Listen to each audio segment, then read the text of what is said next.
ಮುಂದಿನ ಈ ಸಭೆಯ ಪ್ರಾಸ್ತಾವಿಕ ನುಡಿಗಳನ್ನು ಸಂಗಯ್ಯ ಶಾಸ್ತ್ರಿಗಳು ಶಾದ್ನಗರ ಇವರು ನಡೆಸಿಕೊಡಲಿದ್ದಾರೆ.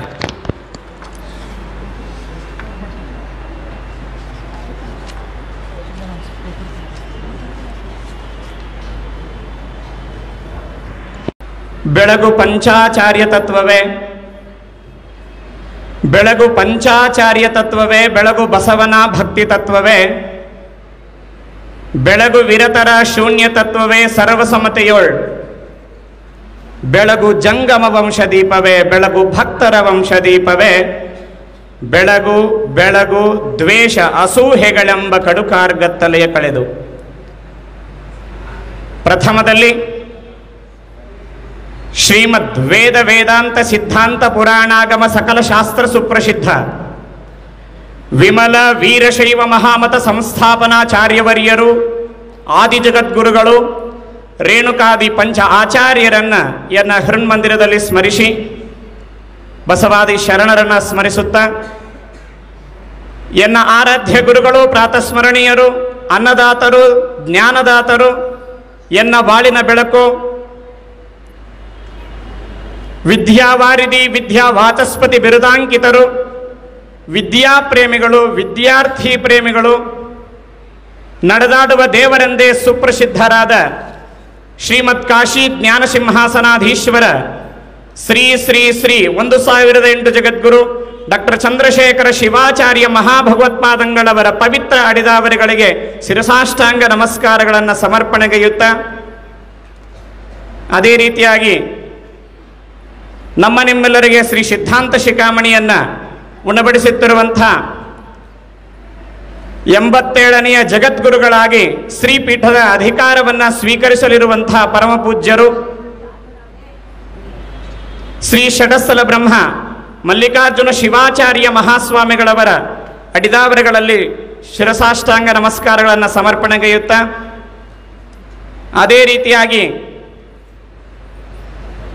ಪರಮಪೂಜ್ಯ ಹಿರೇಹಡಗಲಿಯ ಹಾಲವೀರಪ್ಪಜ್ಜ ಸ್ವಾಮಿಯವರಲ್ಲಿ ಪರಮಪೂಜ್ಯರ ಪಾದಗಳಲ್ಲಿ ಶರಣೆಂದು ಅದೇ ರೀತಿಯಾಗಿ ಸಾವಿರಾರು ವಿದ್ಯಾರ್ಥಿಗಳ ಸಾವಿರಾರು ಯುವಕರ ಹೃದಯದಲ್ಲಿ ಮನೆ ಮಾಡಿ ಎಲ್ಲರ ಮನೆಯ ಮಾತಾಗಿರುವಂಥ ಎಲ್ಲರಿಗೆ ಆದರ್ಶ ಪುರುಷರಾಗಿರುವಂಥ ಶ್ರೀ ಚಕ್ರವರ್ತಿ ಸೂಲೇಬೇಳೆ ಅನ್ನವರಿಗೂ ಕೂಡ ಶರಣೆಂದು ಯಾವತ್ತೂ ಆಂಧ್ರ ಕರ್ನಾಟಕ ಮಹಾರಾಷ್ಟ್ರ ತೆಲಂಗಾಣ ಎಲ್ಲ ರಾಜ್ಯಗಳಿಂದ ಆಗಮಿಸಿರುವಂಥ ಸದ್ಭಕ್ತ ತಂದೆ ತಾಯಂದಿರೇ ವಿದ್ಯಾರ್ಥಿಯರೇ ತಮ್ಮೆಲ್ಲರ ಅಂತರಾತ್ಮದಲ್ಲಿ ಬೆಳಗುವ ಚಿಜ್ಯೋತಿಗೆ ಅನ್ನ ಶರಣು ಶರಣಾರ್ಥಿಗಳು. ಪ್ರತಿದಿನ ನಾವು ಶ್ರೀ ಸಿದ್ಧಾಂತ ಶಿಖಾಮಣಿಯನ್ನ ಕೇಳ್ತಾ ಬರ್ತಾ ಇದ್ದೇವೆ. ಶ್ರೀ ಸಿದ್ಧಾಂತ ಶಿಖಾಮಣಿಯ ಸಂಪೂರ್ಣ ಪರಿಚಯವನ್ನು ತೆಗೆದುಕೊಂಡು ಇವತ್ತು ಭಕ್ತಸ್ಥಳದ ಪಿಂಡಸ್ಥಳದಲ್ಲಿ ನಿನ್ನಿನ ದಿನ ನಾವೆಲ್ಲ ಕೇಳಿದಂಥವರಾಗಿದ್ದೇವೆ. ಶ್ರೀ ಸಿದ್ಧಾಂತ ಶಿಖಾಮಣಿ ಇದು ದಿವ್ಯವಾಗಿರುವಂಥ ಗ್ರಂಥ. ಯಾವ ರೀತಿಯಾಗಿ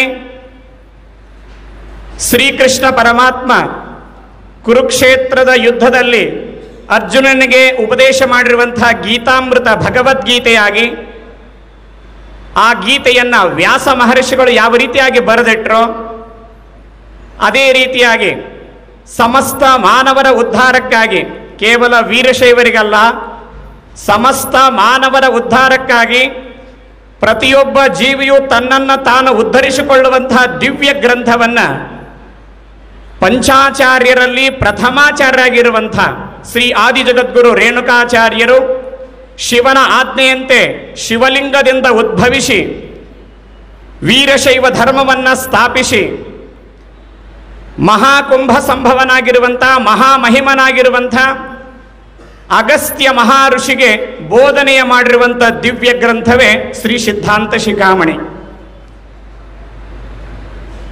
ಈ ಶ್ರೀ ಸಿದ್ಧಾಂತ ಶಿಖಾಮಣಿಯಲ್ಲಿ ಸಾಕಷ್ಟು ವಿಚಾರಗಳು ಬರ್ತಾ ಇದ್ದಾವೆ. ಈ ಶ್ರೀ ಸಿದ್ಧಾಂತ ಶಿಖಾಮಣಿಯನ್ನ ಬರೆದಂಥವರು ಯಾರು ಅಂತಂದ್ರೆ ಶ್ರೀ ಶಿವಯೋಗಿ ಶಿವಾಚಾರ್ಯರು.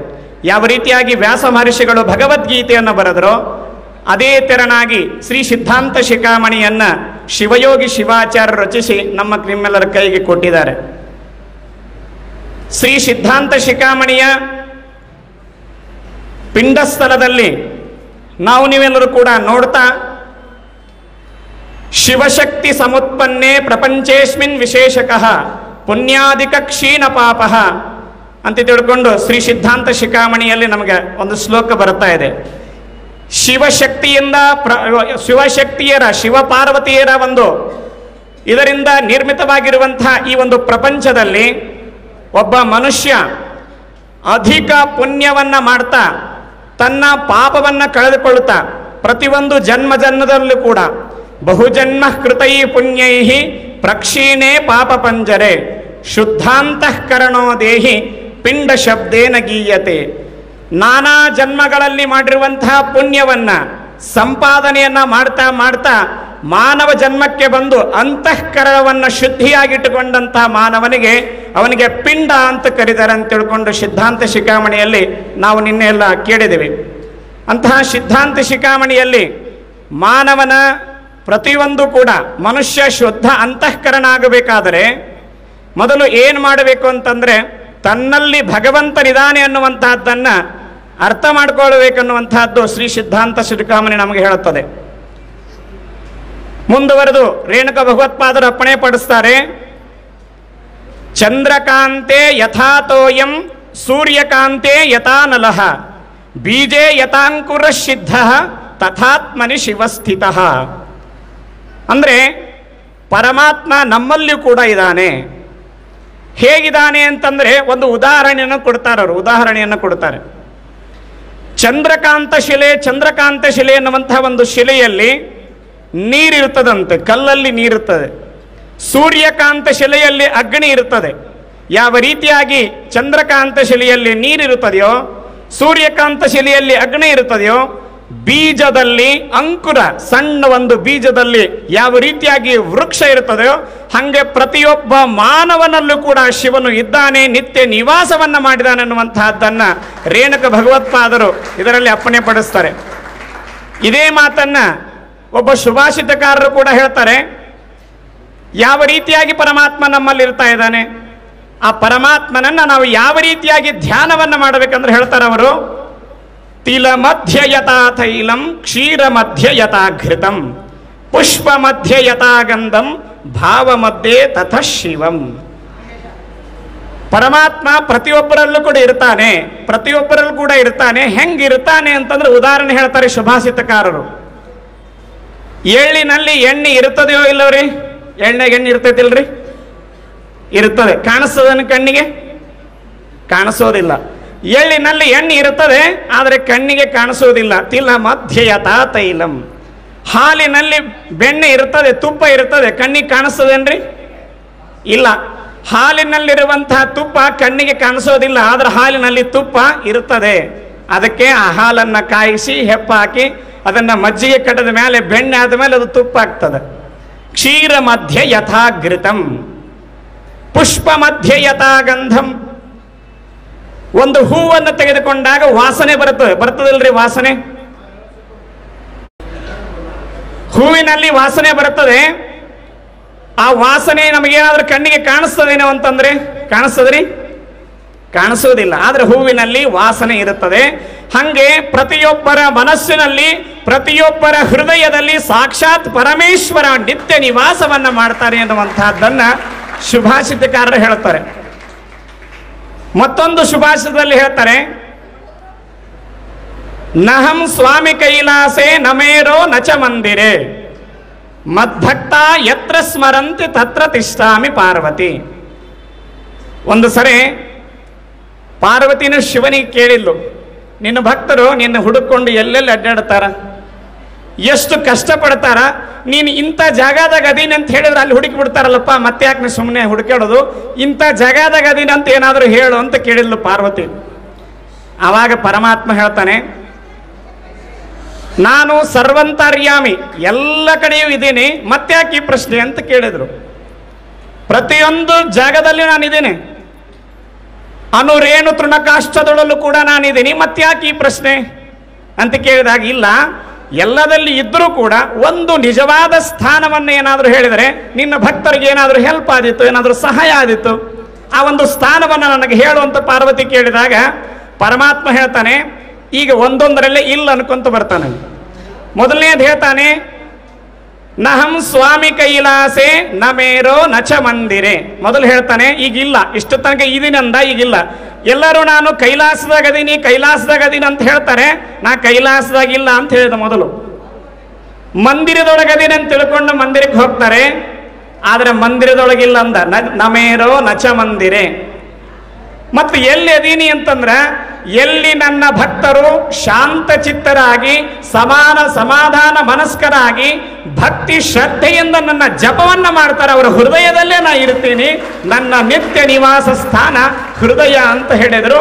ಅದನ್ನೇ ಶ್ರೀ ಸಿದ್ಧಾಂತ ಶಿಖಾಮಣಿಯಲ್ಲಿ ಭಗವತ್ಪಾದರು ಇಲ್ಲಿ ಅಪ್ಪಣೆ ಪಡಿಸ್ತಾರೆ. ಚಂದ್ರಕಾಂತೆ ಯಥಾ ತೋಯಂ ಸೂರ್ಯಕಾಂತೆ ಯಥಾ ನಲಃ ಬೀಜೇ ಯಥಾಂಕುರ ಸಿದ್ಧ ತಥಾತ್ಮನಿ ಶಿವಸ್ಥಿತ ಎನ್ನುವಂಥ ಮಾತನ್ನು. ಅದಕ್ಕೆ ನಮ್ಮಲ್ಲಿ ಪರಮಾತ್ಮ ಇದಾನೆ ಅನ್ನುವಂತಹ ಮಾತನ್ನ, ನಮ್ಮಲ್ಲಿ ಪರಮಾತ್ಮ ಇದಾನೆ ಅಂತ ಭಾವನೆಯನ್ನ ನಾವು ತಾಳ್ಕೊಳ್ಬೇಕಾಗ್ತದಂತ. ಅದು ನಮಗೆ ಯಾವಾಗ ಗೊತ್ತಾಗ್ತದಂತಂದ್ರೆ, ಏನಾದರೂ ಒಂದು ಅದರ ಬಗ್ಗೆ ನಮಗೆ ಅನುಭವ ಆದ್ರೆ ಗೊತ್ತಾಗ್ತದೆ, ಇಲ್ಲಂದ್ರೆ ಗೊತ್ತಾಗೋದಿಲ್ಲ. ರಾಮಾಯಣದಲ್ಲಿ ಒಂದು ಸಂಘಟನೆ ಬರ್ತದೆ, ಸಣ್ಣದೊಂದು ಕತೆ. ಏನು ಅಂತ ಕೇಳಿದ್ರೆ, ರಾಮ ರಾವಣರ ಯುದ್ಧ ಆಗ್ತದೆ. ಯುದ್ಧದಲ್ಲಿ ರಾವಣ ಮರಣವನ್ನು ಹೊಂದುತ್ತಾನೆ. ರಾವಣ ಮರಣ ಹೊಂದಿದ ಮೇಲೆ ರಾಮನಿಗೆ ಪಟ್ಟಾಭಿಷೇಕ ಆಗ್ತದೆ. ರಾಮರಾಜ್ಯ ಪ್ರಾರಂಭವಾಗ್ತದೆ. ರಾಮರಾಜ್ಯ ಪ್ರಾರಂಭವಾದ ಮೇಲೆ ರಾಮ ಸಿಂಹಾಸನದಲ್ಲಿ ಕುತ್ಕೊಂಡಿರ್ತಾನೆ. ಸಭಾಸದರೆಲ್ಲ ಒಂದು ಮಹಾಸಭೆ ನಡೀತಾ ಇರ್ತದೆ. ಊಹಿಸ್ಕೊಳ್ಳಿ ನೋಡೋಣ ಹೆಂಗಿರುತ್ತದೆ. ರಾಮ ಸಭೆಯಲ್ಲಿ ಕುಂತಾಗ ಸಿಂಹಾಸನಾರೂಢನಾಗಿರುವಂತಹ ಸಂದರ್ಭದಲ್ಲಿ ಮುಂದೆ ಆಂಜನೇಯ ಸ್ವಾಮಿ ಹನುಮಂತ ಕುಂತಿರ್ತಾನೆ. ಮಹಾಸಭಾ ನಡೆದಿರುತ್ತದೆ. ಏನ್ ತಿಳಿತೋ ಏನೋ ಗೊತ್ತಿಲ್ಲ, ರಾಮ ಒಂದು ಪ್ರಶ್ನೆಯನ್ನ ಆಂಜನೇಯ ಸ್ವಾಮಿಗೆ ಹನುಮಂತನಿಗೆ ಕೇಳಿದ. ನೀನು ಯಾರು ಅಂತ ಕೇಳಿಬಿಟ್ಟ. ಭವಾನ್ ಕಹ, ನೀನ್ ಯಾರು? ಬಹಳ ವಿಚಿತ್ರ ಆಗಿತ್ತು ಆಂಜನೇಯ ಸ್ವಾಮಿಗೆ ಹನುಮಂತನಿಗೆ. ಇದೇನಿದು? ಸಂಪೂರ್ಣ ರಾಮಾಯಣದಲ್ಲಿ ಅರ್ಧ ಭಾಗ ನಂದೇ ಇದೆ. ಲಂಕೆಯನ್ನು ಸುಟ್ಟಿದ್ದೀನಿ, ಸೀತಾಮಾತೆ ಎಲ್ಲಿದನಂತ ನಾನು ಮೊದಲು ತಿಳ್ಕೊಂಡವ. ನಾನು ರಾಮನಿಗೆ ಹೇಳಿದವ, ನಾನು ರಾಮನನ್ನ ಸೇತುವೆ ನಿರ್ಮಾಣ ಮಾಡಿ ಅಲ್ಲಿ ಕರ್ಕೊಂಡು ಹೋದವ ನಾನು. ನೀನ್ ಯಾರು ಅಂತ ನಾನು ಕೇಳಿದ್ನಲ್ಲ. ಸಿಂಹಾಸನ ಏರಿದ ಮೇಲೆ ಏನಾದರೂ ಒಂಚೂರು ಬದಲಾವಣೆ ಆತನಂತ ಕೇಳಿದ. ಯಾಕಂದ್ರೆ ಅವಾಗ ಒಂದೊಂದು ಸಮಯದಲ್ಲಿ ಬದಲಾವಣೆ ಆಗ್ತಿರ್ತಂತೆ. ಹಂಗೇನಾದ್ರೂ ಒಂಚೂರು ರಾಮನಿಗೆ ಬದಲಾವಣೆ ಆಯ್ತೇನೋ, ನೋಡುವಂತ ದೃಷ್ಟಿಕೋನ ಏನಾದರೂ ಚೇಂಜ್ ಆಯ್ತಾನೋ. ನೀನ್ ಯಾರಂತ ನಾನು ಕೇಳ್ತಾನಲ್ಲ, ನಾನು ಮುಂದೆ ಕೂತ್ಕೊಂಡಿದ್ದೀನಿ, ನೀನ್ ಯಾರಂತ ನಾನು ಕೇಳ್ತಾನಲ್ಲ, ಇದೇನು ವಿಚಿತ್ರ ಅಂತ ತಿಳ್ಕೊಂಡು ಆಂಜನೇಯ ಸ್ವಾಮಿ ಹನುಮಂತ ವಿಚಿತ್ರವಾಗಿ ನೋಡಿ ಒಂದು ಉತ್ತರವನ್ನು ಕೊಡ್ತಾನೆ. ಏನು ಉತ್ತರವನ್ನು ಕೊಡ್ತಾನೆ ಅಂತಂದ್ರೆ, ದೇಹ ದೃಷ್ಟ್ಯಾತು ದಾಸೋಸ್ಮಿ, ಜೀವ ದೃಷ್ಟ್ಯಾತು ತವಂಶಕಃ, ಆತ್ಮ ದೃಷ್ಟ್ಯಾತು ತ್ವಮೇವಾಹಂ ಅನ್ನುವಂಥ ಉತ್ತರವನ್ನು ಕೊಡ್ತಾನೆ. ನೀನು ಯಾರು ಎನ್ನುವಂತಹ ಕೇಳಿರುವಂತಹ ಶ್ರೀರಾಮನ ಪ್ರಶ್ನೆಗೆ ಆಂಜನೇಯ ಸ್ವಾಮಿ ಉತ್ತರವನ್ನು ಕೊಡ್ತಾನೆ. ನೀನು ನನಗೆ ಮೊದಲು ಹೇಳು, ನೀನು ಯಾರು ಅಂತ ಕೇಳ್ತಾ ಇದೆಯಲ್ಲ, ನೀನು ಯಾವ ದೃಷ್ಟಿಕೋನದೊಳಗೆ ನನ್ನನ್ನು ನೋಡ್ತಾ ಇದೀಯ, ಅದು ನನಗೆ ಮೊದಲು ಬೇಕು. ನೀನೇನಾದರೂ ನನ್ನ ದೇಹ ದೃಷ್ಟಿಯಿಂದ ಎದುರು ನೋಡ್ತಾ ಇದೆ ಅಂದ್ರೆ, ಈ ಜಾಡ್ಯವಾಗಿರುವಂತ ಬಲಿಷ್ಠವಾಗಿರುವಂತ ಶರೀರವನ್ನು ನೋಡಿ ನೀನು ಯಾರಂತ ಏನಾದರೂ ಕೇಳ್ತಾ ಇದ್ರೆ, ದೇಹ ದೃಷ್ಟ್ಯಾತು ದಾಸೋಸ್ಮಿ, ನೀನು ದೇಹ ದೃಷ್ಟಿಯಿಂದ ನೀನು ಯಾರು ಅಂತ ನನ್ನ ಕೇಳ್ತಾ ಇದ್ರೆ, ನಾನು ನಿನ್ನ ದಾಸ, ನಿನ್ನ ಪಾದದ ಸೇವಕ, ಯಾವಾಗಲೂ ನಿನ್ನ ಚರಣ ಸಾನ್ನಿಧ್ಯದಲ್ಲಿ ನಿನ್ನ ಪಾದದ ಧೂಳಾಗಿ ಇರುವುದಕ್ಕೆ ಬಯಸುವಂತವನು, ನಾನು ನಿನ್ನ ದಾಸ ಅಂತ ಮೊದಲನೇ ಉತ್ತರವನ್ನು ಕೊಡ್ತಾನೆ. ಎರಡನೇ ಉತ್ತರ ಏನು ಅಂತಂದ್ರೆ, ನೀನೇನಾದರೂ ನನ್ನ ಜೀವ ದೃಷ್ಟಿಯಿಂದ ನೋಡಿ ನೀನು ಯಾರಂತ ಕೇಳಿದರೆ ಅದಕ್ಕೂ ಉತ್ತರ ಇದೆ.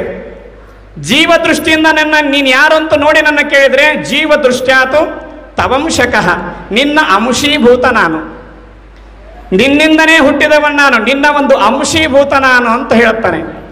ಕೊನೆಯಲ್ಲಿ ಒಂದು ಮಾತು ಹೇಳ್ತಾನೆ, ಬಹಳ ಚೆನ್ನಾಗಿದೆ ಕೇಳ್ರಿ. ಆತ್ಮ ದೃಷ್ಟ್ಯಾತು ತ್ವಮೇವಾಹಂ ಅಂತ ಹೇಳ್ತಾನೆ. ಆತ್ಮ ದೃಷ್ಟಿಯಿಂದ ಏನಾದರೂ ನೋಡಿ ನೀನು ಯಾರು ಅಂತ ನನ್ನ ಏನಾದರೂ ಕೇಳಿದೆ ಅಂದ್ರೆ, ನಾನೇ ನೀನು, ನೀನೇ ನಾನು, ಇಬ್ಬರಲ್ಲಿ ಯಾವುದೇ ಭೇದ ಇಲ್ಲಂತ ತಿಳ್ಕೊಂಡು ಆಂಜನೇಯ ಸ್ವಾಮಿ ಉತ್ತರವನ್ನು ಕೊಡ್ತಾನೆ ಎನ್ನುವಂತಹದ್ದು. ಇದನ್ನು ಯಾಕೆ ಈ ಸಂದರ್ಭದಲ್ಲಿ ಹೇಳ್ತೀನಿ ಅಂತಂದ್ರೆ, ಪರಮಾತ್ಮ ನಮ್ಮಲ್ಲಿ ಇರ್ತಾನೆ. ಆ ಪರಮಾತ್ಮನ ಅಂಶೀಭೂತರಾಗಿ ನಾವೇ ಪರಮಾತ್ಮ ಎನ್ನುವಂತಹ ಭಾವನೆಯನ್ನ ತಾಳುವುದಕ್ಕೆ ಮುಖ್ಯವಾಗಿರುವಂತಹ ಗ್ರಂಥ ಅದು ಯಾವುದು ಅಂತ ಕೇಳಿದ್ರೆ ಶ್ರೀ ಸಿದ್ಧಾಂತ ಶಿಖಾಮಣಿ ನಮಗೆ ಹೇಳುತ್ತದೆ, ನೀನು ಭಗವಂತನಾಗಲಿಕ್ಕೆ ಬರ್ತದೆ. ಪ್ರತಿಯೊಬ್ಬರು ಕೂಡ ಭಗವಂತನಾಗಲಿಕ್ಕೆ ಬರ್ತದೆ. ಆದರೆ ಅದಕ್ಕೊಂದಿಷ್ಟು ಸೋಪಾನಗಳಿರ್ತವೆ. ಎಷ್ಟು ಮೆಟ್ಟಲುಗಳನ್ನು ಕೊಟ್ಟಿದ್ದಾರೆ ಅಂದರೆ 101 ಮೆಟ್ಟಲುಗಳನ್ನು ಏರಿದರೆ ನಾವು ಭಗವಂತ ಆಗ್ತೀವಿ. ನಾವೀಗ ಯಾವ ಮೆಟ್ಟಲದಲ್ಲಿದ್ದೀವಿ? ಈಗ ಎಷ್ಟನೇ ಪ್ಯಾಟರ್ನ್ಗೆ ಒಳಗದೀವಿ? 1ನೇ ಪ್ಯಾಟರ್ನಿಗೆ ಒಳಗೆ ಅದೀವಿ. ಇನ್ನು ಎಷ್ಟು ಹತ್ತಬೇಕು? 110 ಪ್ಯಾಟರ್ನ್ಗೆ ಇರ್ತಾವೆ. ಅಂದರೆ 100 ಪ್ಯಾಟರ್ನ್ಗೆ ಇನ್ನೋದು 101 ಸ್ಥಳಗಳನ್ನು ಶ್ರೀ ಸಿದ್ಧಾಂತ ಶಿಖಾಮಣಿಯಲ್ಲಿ ರೇಣುಕ ಭಗವತ್ಪಾದರು ಒಂದರ ನಂತರ ಒಂದು ಸ್ಥಳವನ್ನು ಉಪದೇಶ ಮಾಡ್ತಾ, ಮೊದಲನೇ ಸ್ಥಳದಲ್ಲಿ ನಾವಿದ್ದೀವಿ, ಪಿಂಡ ಸ್ಥಳದಲ್ಲಿ ನಾವಿದ್ದೀವಿ. ಈ ಪಿಂಡ ಸ್ಥಳ ಏನು ಅಂತಂದ್ರೆ, ನಮ್ಮಲ್ಲಿ ಭಕ್ತಿ ಹುಟ್ಟಬೇಕಾದ್ರೆ ನಾವು ಯಾವ ರೀತಿಯಾಗಿ ಇರಬೇಕು ಅನ್ನುವಂತಹದ್ದನ್ನ, ನಾವು ಭಕ್ತನಾಗಬೇಕಾದ್ರೆ ಎಷ್ಟು ಭಾವನೆಯನ್ನು ತಾಳಬೇಕನ್ನುವಂತಹದ್ದನ್ನ, ಎಷ್ಟು ಅನನ್ಯಗತಿಕರಾಗಿ ಭಗವಂತನನ್ನ ಸ್ಮರಣೆ ಮಾಡಬೇಕನ್ನುವಂತಹದ್ದನ್ನು ಹೇಳುವಂತಹ ಮೊದಲನೆಯ ಸ್ಥಳವೇ ಅದು ಪಿಂಡ ಸ್ಥಳ. ಹಿಂಗಾಗಿ ತಾಯಂದಿರು ಬಹಳ ಸುಂದರವಾಗಿ ಗ್ರಂಥವನ್ನು ಓದ್ತಾರೆ. ಶ್ರೀ ಸಿದ್ಧಾಂತ ಶಿಖಾಮಣಿಯನ್ನ ಎಷ್ಟು ಭಕ್ತಿ ಶ್ರದ್ಧೆಗಳಿಂದ ಓದ್ತಾರಂತಂದ್ರೆ ನಿಜವಾಗ್ಲೂ ನೋಡಿದ್ರೆ ಅದು ನೋಡ್ಲಿಕ್ಕೆ ಕಣ್ಣು ಸಾಲುವುದಿಲ್ಲ. ಅಷ್ಟು ನಿಜವಾಗ್ಲೂ ಬಹಳ ಸಂತೋಷದ ವಿಷಯ. ಇದು ಕೇವಲ ಇಲ್ಲಷ್ಟೇ ಅಲ್ಲ, ಬಳ್ಳಾರಿ ಧಾರವಾಡ ಅಲ್ಲಷ್ಟೇ ಅಲ್ಲ, ಸಂಪೂರ್ಣ ಪ್ರಪಂಚದ ತುಂಬೆಲ್ಲ ಇಂತಹ ಮಹಿಳೆಯರು ಆಗಬೇಕನ್ನುವಂತಹದ್ದು ಕಾಶಿ ಜಗದ್ಗುರುಗಳವರ ಸದಿಚ್ಛೆ. ಅದು ತಪ್ಪದೇ ಹಾಗೆ ಆಗ್ತಾರೆ ಅನ್ನುವಂತಹ ಭಾವನೆಯನ್ನು ಇದಕ್ಕೆ ನೀವು ಕೂಡ ಓದುವಾಗ, ನಾನು ಮೊನ್ನೆ ಕೇಳಿದೆ, ಸಿದ್ಧಾಂತ ಶಿಖಾಮಣಿ ಓದಕ್ಕೆ ಕರ್ಕೊಂಡು ಬಂದಾರ, ಕಾಶಿಗೆ ಕಳಿಸವಲ್ರು, ಸುಮ್ಮನೆ ತಮ್ಮ ಪಾರಾಯಣ ಒಂದ ನೋಡ್ತಿರ್ತಾರೆ. ಅಲ್ಲಿ ಯಾರೋ ಇಬ್ರು ಹೆಣ್ಮಕ್ಳು ಮಾತಾಡ್ತಿದ್ರು, ತಮ್ಮ ಪಾರಾಯಣ ಅಷ್ಟ ನೋಡ್ತಾರವ್ರು, ಬುಳ್ಕೆದೇನೋ ನೋಡವಲ್ರು, ಗಂಗಾ ಕರ್ಕೊಂಡು ಹೋಗೋವಲ್ರು, ವಿಶ್ವನಾಥಕ್ಕೆ ಕರ್ಕೊಂಡು ಹೋಗೋವಲ್ರು, ಸೈಡ್ ಸೀನ್ಸ್ ಇಲ್ಲ, ಪಾರಾಯಣಕ್ಕೆ ಮಾತ್ರ ಬರ್ರಿ ಅಂತಾರೆ ಕವಿತಾ ಮೇಡಮ್ ಅವರು. ಇದು ಸರಿಯಲ್ಲ ಅಂತ ಒಬ್ಬರು ಮಾತಾಡ್ತಿದ್ರಲ್ಲಿ. ಇದೇನಪ್ಪ ಇದು, ಇಷ್ಟ್ಯಾಕೆ ಭಾವನೆ ಸ್ವಲ್ಪ ವಿಚಿತ್ರ ಆಯ್ತು ಅಂತಂದೆ ನಾನು. ಯಾಕಂದ್ರೆ ಇರ್ತದ್ರಿ, ಯಾಕಂದ್ರೆ ತಟ್ಟನೆ ಹುಟ್ಟಿದವರೆಲ್ಲ ತಟ್ಟನೆ ಶಿವಜ್ಞಾನಿಗಳಾದರೆ ಭವಕ್ಕೆ ಬೀಜ ಎಲ್ಲಿದು ಅಂತ ಶರಣರು ಕೇಳ್ತಾರೆ. ಪ್ರತಿಯೊಬ್ಬರು ಕೂಡ ಈ ಸಿದ್ಧಾಂತ ಶಿಖಾಮಣಿ ಓದೋವರೆಲ್ಲ ಸಿದ್ಧಾಂತ ಶಿಖಾಮಣಿ ಆದ್ರೆ ಮತ್ತೆ ಮುಂದೆ ಭವಕ್ ಬೀಜ ಅಲ್ಲಿ ಇರ್ತದೆ. ಹಂಗೆ ಒಬ್ಬಿಬ್ರು ಮಾತಾಡ್ತಾ ಇದ್ರು, ನನಗೆ ಬಹಳ ವಿಚಿತ್ರ ಆಯ್ತು. ಅದಕ್ಕೆ ನೀವು ಶ್ರೀ ಸಿದ್ಧಾಂತ ಶಿಖಾಮಣಿಯನ್ನು ಓದಬೇಕಾದ್ರೆ ಅನ್ಯ ಭಾವನೆಯನ್ನು ತಾಳಬಾರದು. ಯಾವ ರೀತಿಯಾಗಿ ಸುಂದರವಾದ ಭಾವನೆಯಿಂದ ನಾನು ಭಗವಂತನನ್ನ ಪ್ರೀತಿಗಾಗಿ, ಭಗವಂತನೆಯ ಒಂದು ಆಶೀರ್ವಾದಕ್ಕಾಗಿ, ನಾನು ಒಂದು ವಿಶ್ವಾರಾಧ್ಯರ ಅನುಗ್ರಹಕ್ಕಾಗಿ, ಕಾಶಿ ಜಗದ್ಗುರುಗಳವರ ಅನುಗ್ರಹಕ್ಕಾಗಿ ಶ್ರೀ ಸಿದ್ಧಾಂತ ಶಿಖಾಮಣಿಯನ್ನು ಓದ್ತೀನಿ ಅನ್ನುವಂಥ ಭಾವನೆಯನ್ನು ತಾಡಿ ಬಂದಿರಿ. ಅದೇ ಭಾವನೆಯಿಂದ ಓದಬೇಕೇ ವಿನಃ ಎಂದೂ ಕೂಡ ನಿಮ್ಮ ಭಾವನೆಯನ್ನ ಚೇಂಜ್ ಮಾಡಬಾರದು, ಬದಲಿ ಮಾಡಬಾರದು. ಅದು ಹೋಗಿ ಹೋಗಿ ನನ್ನ ಕಿವಿಗೆ ಬಿತ್ತು. ಅದಕ್ಕೆ ಕಾಶಿ ಜಗದ್ಗುರುಗಳು ಒಂದು ಮಾತು ಅಪ್ಪಣೆ ಪಡಿಸಿದ್ರು, ಒಂದು ಪ್ರವಚನದಲ್ಲಿ ಹೇಳಿದ್ದಾರೆ, ಕಾಶಿಯಲ್ಲಿ ಒಬ್ಬ ಮಹಾಪಂಡಿತರು, ಇದು ಈ ಕಥೆ ಹೇಳಿದ ನಿಮಗೆ ಅರ್ಥ ಆಗ್ತದ. ಮಧುಸೂದನ ಸರಸ್ವತಿ ಎನ್ನುವಂತ ಒಬ್ಬ ಮಹಾಪಂಡಿತರು ಕಾಶಿ ಒಳಗಾಗಿ ಹೋಗಿದ್ದಾರೆ. ಕಾಶಿ ಜಗದ್ಗುರುಗಳವರು ತಮ್ಮ ಒಂದು ಪ್ರವಚನದಲ್ಲಿ ಈ ಮಾತನ್ನು ಅಪ್ಪಣೆ ಪಡಿಸಿದ್ದಾರೆ. ಮಧುಸೂದನ ಸರಸ್ವತಿಯವರು ಮಹಾಪಂಡಿತರು. ಎಷ್ಟು ಪಂಡಿತರು ಅಂತಂದ್ರೆ ಭಗವದ್ಗೀತೆಗೆ ವ್ಯಾಖ್ಯಾನವನ್ನ ಬರೆಯಷ್ಟು ಪಂಡಿತರಾಗಿದ್ರು. ಪ್ರತಿಯೊಂದು ಶ್ಲೋಕಕ್ಕೂ ಕೂಡ ವ್ಯಾಖ್ಯಾನವನ್ನು ರಚಿಸುವಂತ ಮಹಾಪಾಂಡಿತ್ಯವನ್ನು ಉಳ್ಳಂತವರಾಗಿದ್ದರು ಮಧುಸೂದನ ಸರಸ್ವತಿ ಎನ್ನುವಂಥವರು. ಕಾಶಿಯಲ್ಲೇ ನಡೆದಂತಹ ಘಟನೆ ಇದು. ಎಲ್ಲ ಶ್ಲೋಕಗಳಿಗೆ ವ್ಯಾಖ್ಯಾನವನ್ನ ಬರಿತಾ ಬರಿತಾ ಬರಿತಾ ಒಂದು ಶ್ಲೋಕ ಬರುತ್ತದೆ ಭಗವದ್ಗೀತೆಯಲ್ಲಿ. ಯಾವ ಶ್ಲೋಕ ಅಂತ ಕೇಳಿದ್ರೆ, ಅನನ್ಯಾಶ್ಚಿಂತಯಂತೋಮ ಯೇ ಜನಾಃ ಪರ್ಯುಪಾಸತೆ ತೇಷಾಂ ನಿತ್ಯಾಭಿಯುಕ್ತಾನಾಂ ಯೋಗಕ್ಷೇಮಂ ವಹಮ್ಯಹಂ ಎನ್ನುವಂಥ ಶ್ಲೋಕ ಬರುತ್ತದೆ. ಎಲ್ಲ ಶ್ಲೋಕಗಳಿಗೆ ವ್ಯಾಖ್ಯಾನವನ್ನ ಬರಿತಾ ಬರಿತಾ ಬರಿತಾ ಈ ಶ್ಲೋಕ ಬಂದಾಗ ಅವರಿಗೆ ಅನಿಸ್ತು, ಇದು ಶ್ಲೋಕ ಸ್ವಲ್ಪ ತಪ್ಪದೆ ಅಂತ ಅನಿಸ್ತು. ಯಾಕಂದ್ರೆ ಯಾರು ಅನನ್ಯಗತಿಕರಾಗಿ ನನ್ನ ಸ್ಮರಣೆಯನ್ನ ಮಾಡ್ತಾರೆ, ನನ್ನ ಧ್ಯಾನವನ್ನ ಮಾಡ್ತಾರೆ, ನನ್ನ ಪೂಜೆಯನ್ನ ಮಾಡ್ತಾರೆ, ನನ್ನ ಸ್ಮರಣೆಯನ್ನ ಮಾಡ್ತಾರೆ, ಅನನ್ಯಾಶ್ಚಿಂತಯಂತೋಮ ಯೇ ಜನಾಃ ಪರ್ಯುಪಾಸತೆ ತೇಷಾಂ ನಿತ್ಯಾಭಿಯುಕ್ತಾನಾಂ, ಅವರ ನಿತ್ಯ ಬೇಕಾಗಿರುವಂತಹ ಸಂಪೂರ್ಣ ಜವಾಬ್ದಾರಿಯನ್ನ ಅವರ ಯೋಗವನ್ನ ಕ್ಷೇಮವನ್ನ ಸಂಪೂರ್ಣವಾಗಿ ನಾನೇ ನೋಡ್ಕೊಂತೀನಿ ಅಂತ ತಿಳ್ಕೊಂಡು ಶ್ರೀಕೃಷ್ಣ ಪರಮಾತ್ಮ ಅದರಲ್ಲಿ ಅಪ್ಪಣೆ ಪಡಿಸಿದ್ದಾನೆ. ಇವರಿಗನಿಸ್ತು ಮಧುಸೂದನ ಸರಸ್ವತಿಯವರಿಗೆ ಈ ಶ್ಲೋಕ ಸ್ವಲ್ಪ ತಪ್ಪಿದೆ. ಯಾಕೆ ತಪ್ಪಿದೆ ಅಂದ್ರೆ ಸಾಕ್ಷಾತ್ ಕೃಷ್ಣ ಪರಮಾತ್ಮನೇ ಹೆಂಗೆ ಬರ್ತಾನೆ?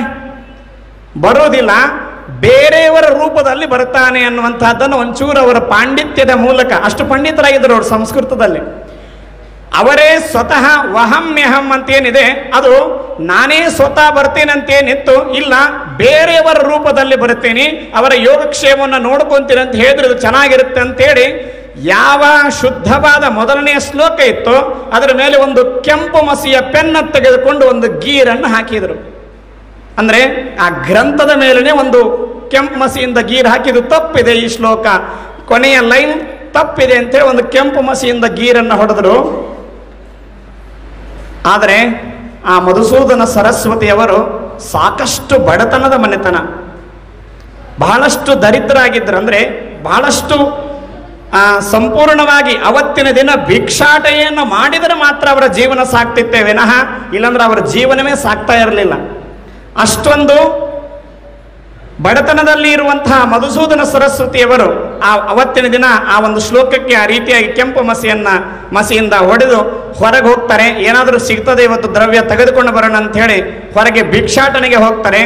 ಧರ್ಮ ಭಿಕ್ಷಾಟನೆಗೆ ಹೋಗಿ ಭಿಕ್ಷಾಟನೆಯನ್ನು ಮಾಡೋದಕ್ಕೋಸ್ಕರ ಹೋಗ್ತಾರೆ. ಅವತ್ತಿನ ದಿನ ಅವ್ರಿಗೆ ಯಾರೂ ನೀಡೋದಿಲ್ಲ, ₹1 ಕೊಡೋದಿಲ್ಲ, ಏನೂ ಕೊಡೋದಿಲ್ಲ, ಅಕ್ಕಿ ಬ್ಯಾಳಿ. ಅವತ್ತಿನ ದಿನ ಅವರು ಭಿಕ್ಷಾಟನೆಯನ್ನು ಮಾಡಿಕೊಂಡು ಬಂದ್ರೇ ಮಳೆಯೊಳಗೆ ಅಣ್ಣ, ಇಲ್ಲಂದ್ರೆ ಇಲ್ಲೇ ಇಲ್ಲ, ಅಷ್ಟೊಂದು ಬಡತನ. ಎಲ್ಲ ಸಂಪೂರ್ಣ ಕಾಶಿಯನ್ನು ಸುತ್ತಾಡ್ತಾರೆ, ಯಾರೂ ನೀಡೋದಿಲ್ಲ. ಅವಾಗ ಮಧುಸೂದನ ಸರಸ್ವತಿಯವರಿಗೆ ಬಹಳ ಬೇಸರ ಆಗಿರುತ್ತದೆ. ಬೇಸರವಾಗಿ ಅವರು ವಾಪಸ್ ಮನೆಗೆ ಬರಬೇಕಂತ ತಿಳ್ಕೊಂಡು ಬರ್ತಾ ಇರ್ತಾರೆ. ಬರುವಂತಹ ಸಂದರ್ಭದಲ್ಲಿ ಮನೆಯಲ್ಲಿ ಒಂದು ಘಟನೆ ನಡೆದಿರ್ತದೆ. ಏನು ಘಟನೆ ನಡೆದಿತ್ತು ಅಂತಂದ್ರೆ, ಒಬ್ಬ ಸಣ್ಣ ಬಾಲಕ, ಸಣ್ಣ ಹುಡುಗ ತನ್ನ ತಲೆಯ ಮೇಲೆ ಅಕ್ಕಿ ಬೇಳೆ ಬೆಲ್ಲ, ಅಂದ್ರೆ ಅವತ್ತಿನ ದಿನಕ್ಕೆ ಅವರ ಮನೆಗೆ ಏನು ಬೇಕಿತ್ತು ಎಲ್ಲವನ್ನು ತಲೆಯ ಮೇಲೆ ಹೊತ್ತುಕೊಂಡು ಆ ಒಂದು ಮಧುಸೂದನ ಸರಸ್ವತಿಯವರ ಧರ್ಮ ಪತ್ನಿಗೆ ಹತ್ರ ಬಂದು ಆ ಒಂದು ದ್ರವ್ಯವನ್ನು ಕೊಡಲಿಕ್ಕೆ ಬಂದಿದ್ದ. ಬಂದಾಗ ಯಾರಪ್ಪ ತಮ್ಮ ನೀನು ಯಾರು ಅಂತಂದ್ರೆ, ಇಲ್ಲ ಪೂಜ್ಯರು ಮಧುಸೂದನ ಸರಸ್ವತಿಯವರು ನಮಗೆ ಇದನ್ನು ಕೊಟ್ಟು ಕಳಿಸಿದಾರಮ್ಮ, ಇದನ್ನು ತಗೊಳ್ಳಿ ಅಂತ ತಿಳ್ಕೊಂಡು ಕೊಟ್ಟಾಗ ಆಯ್ತು, ಓಕೆ. ಇಲ್ಲಿ ಈ ಕಪಾಳ ಮೇಲೆ ಸ್ವಲ್ಪ ಕೆಂಪಾಗಿತ್ತೇನೋ, ಕೆಂಪು ಗೀರು ಬಿದ್ದಿತ್ತು. ಇಲ್ಲಿ ಕಪಾಳ ಮೇಲೆ ಯಾಕೆ ಕೆಂಪು ಗೀರು ಬಿದ್ದೈತಲ್ಲ, ಇದು ಏನು ಅಂತ ಕೇಳಿದ್ರು ಅವರು. ಇಲ್ಲ, ನಾನು ಬರೋದು ಒಂಚೂರು ಲೇಟ್ ಆಯಿತು, ಮಧುಸೂದನ ಸರಸ್ವತಿಯವರು ಕಪಾಳ ಮೇಲೆ ಹೊಡೆದಾರ, ನನಗೆ ಅದಕ್ಕೆ ಒಂಚೂರು ಕೆಂಪಾಗ್ಯದ ಅಂತ ಕೇಳಿದ್ರು. ಅವಾಗ ಆಗ್ಲಿ ಬರಲಿ ಮನೆಗೆ ಅಂತೇಳಿ ಕಾಯ್ತಾ ಇದ್ಲು. ಬಂದ್ರು ಇವರು ಎಳೆ ಮುಖ ಹಾಕೊಂಡು ಏನೂ ಸಿಗಲಿಲ್ಲ ಅಂತ ತಿಳ್ಕೊಂಡು ಮನೆಗೆ ಬಂದಾಗ, ಅಲ್ಲ ನಿಮ್ಗೊಂದು ಸ್ವಲ್ಪ ದಯಾ ಮಯ ಏನಾರ ಐತಿಲ್ಲ ಅಂತ ಕೇಳಿದ್ರು. ಯಾಕ ಏನಾಯ್ತು?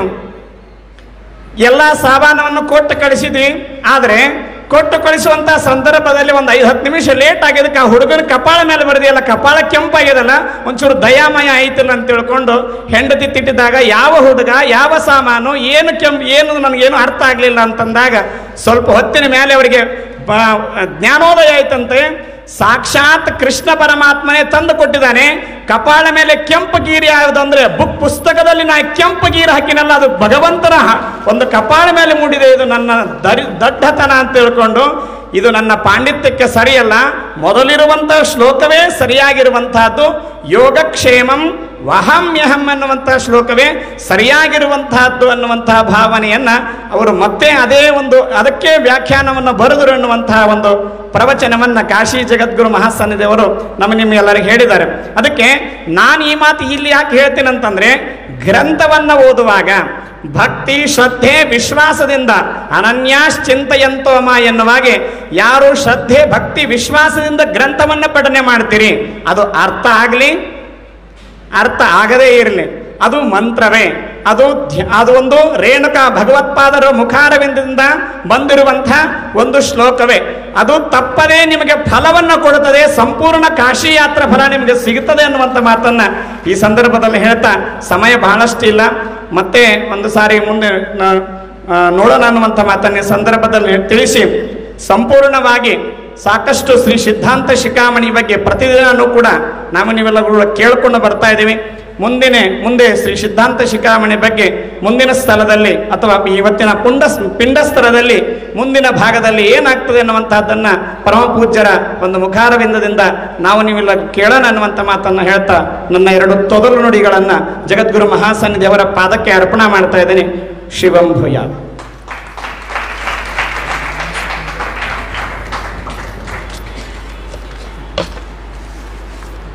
ಇಲ್ಲಿವರೆಗೂ ತಾವೆಲ್ಲರೂ ಸಂಗಯ್ಯ ಶಾಸ್ತ್ರಿಗಳು, ಉಪನ್ಯಾಸಕರು, ಶಾದ್ನಗರ ಇವರು ಮಾತಾಡಿರೋದಂತಹ ಪ್ರಾಸ್ತಾವಿಕ ನುಡಿಗಳನ್ನು ತಾವೆಲ್ಲರೂ ಕೇಳಿದಿರಿ. ಅವರು ತಮ್ಮ ಪ್ರಾಸ್ತಾವಿಕ ನುಡಿಯಲ್ಲಿ ಹೇಳ್ತಾ ಇದ್ರು, ಎಂತಹ ವ್ಯಕ್ತಿ ದೇವನಾಗಕ್ಕೆ ಸಾಧ್ಯ, ಯಾವ ವ್ಯಕ್ತಿ ಭಕ್ತ ಅನಿಸ್ಕೊಳ್ಳೋಕೆ ಸಾಧ್ಯ, ಯಾವ ವ್ಯಕ್ತಿ ಭಕ್ತನಾಗಿ ದೇವನಾಗ್ತಾನೆ. ನಾವೆಲ್ಲರೂ ಕೂಡ ಆ ಶಿವಯೋಗಿ ಶಿವಾಚಾರ್ಯರು ತಿಳಿಸಿದಂತಹ ಮಾರ್ಗದಲ್ಲಿ ಸಾಗೋಣ. ಆ ಮಗುವಿನ ಹೃದಯದಂತೆ ನಾವೆಲ್ಲರೂ ಕೂಡ ಆಗೋಣ. ಶುದ್ಧ ಅಂತಃಕರಣವನ್ನು ಹೊಂದಿ ದೇವನನ್ನು ಆದಷ್ಟು ಬೇಗ ತಲುಪುವ ಮಾರ್ಗವನ್ನು, ಮೋಕ್ಷದ ಮಾರ್ಗವನ್ನು ಕಂಡುಕೊಳ್ಳೋಣ ಅಂತ ಹೇಳ್ತಾ ಸಂಗಯ್ಯ ಶಾಸ್ತ್ರಿಗಳಿಗೆ, ಪ್ರಾಧ್ಯಾಪಕರಿಗೆ ನನ್ನ ಧನ್ಯವಾದಗಳನ್ನು ತಿಳಿಸುತ್ತಾ, ಈ ವೇದಿಕೆಯ ಮೇಲೆ ಕುಳಿತಿರುವಂತಹ ಮತ್ತು ವಿಶೇಷ ಉಪನ್ಯಾಸಕರಾಗಿ ಆಗಮಿಸಿರುವ ಶ್ರೀ ಚಕ್ರವರ್ತಿ ಸುಲಿಬೇಲೆಯವರು ತಮ್ಮ ಅಮೃತ ಮಹೋತ್ಸವದ ನಿಮಿತ್ತವಾಗಿ ತಮ್ಮ ಉಪನ್ಯಾಸವನ್ನು ನಡೆಸಿಕೊಡಬೇಕೆಂದು ಅವರಲ್ಲಿ ಕೇಳಿಕೊಳ್ಳುತ್ತಿದ್ದೇನೆ.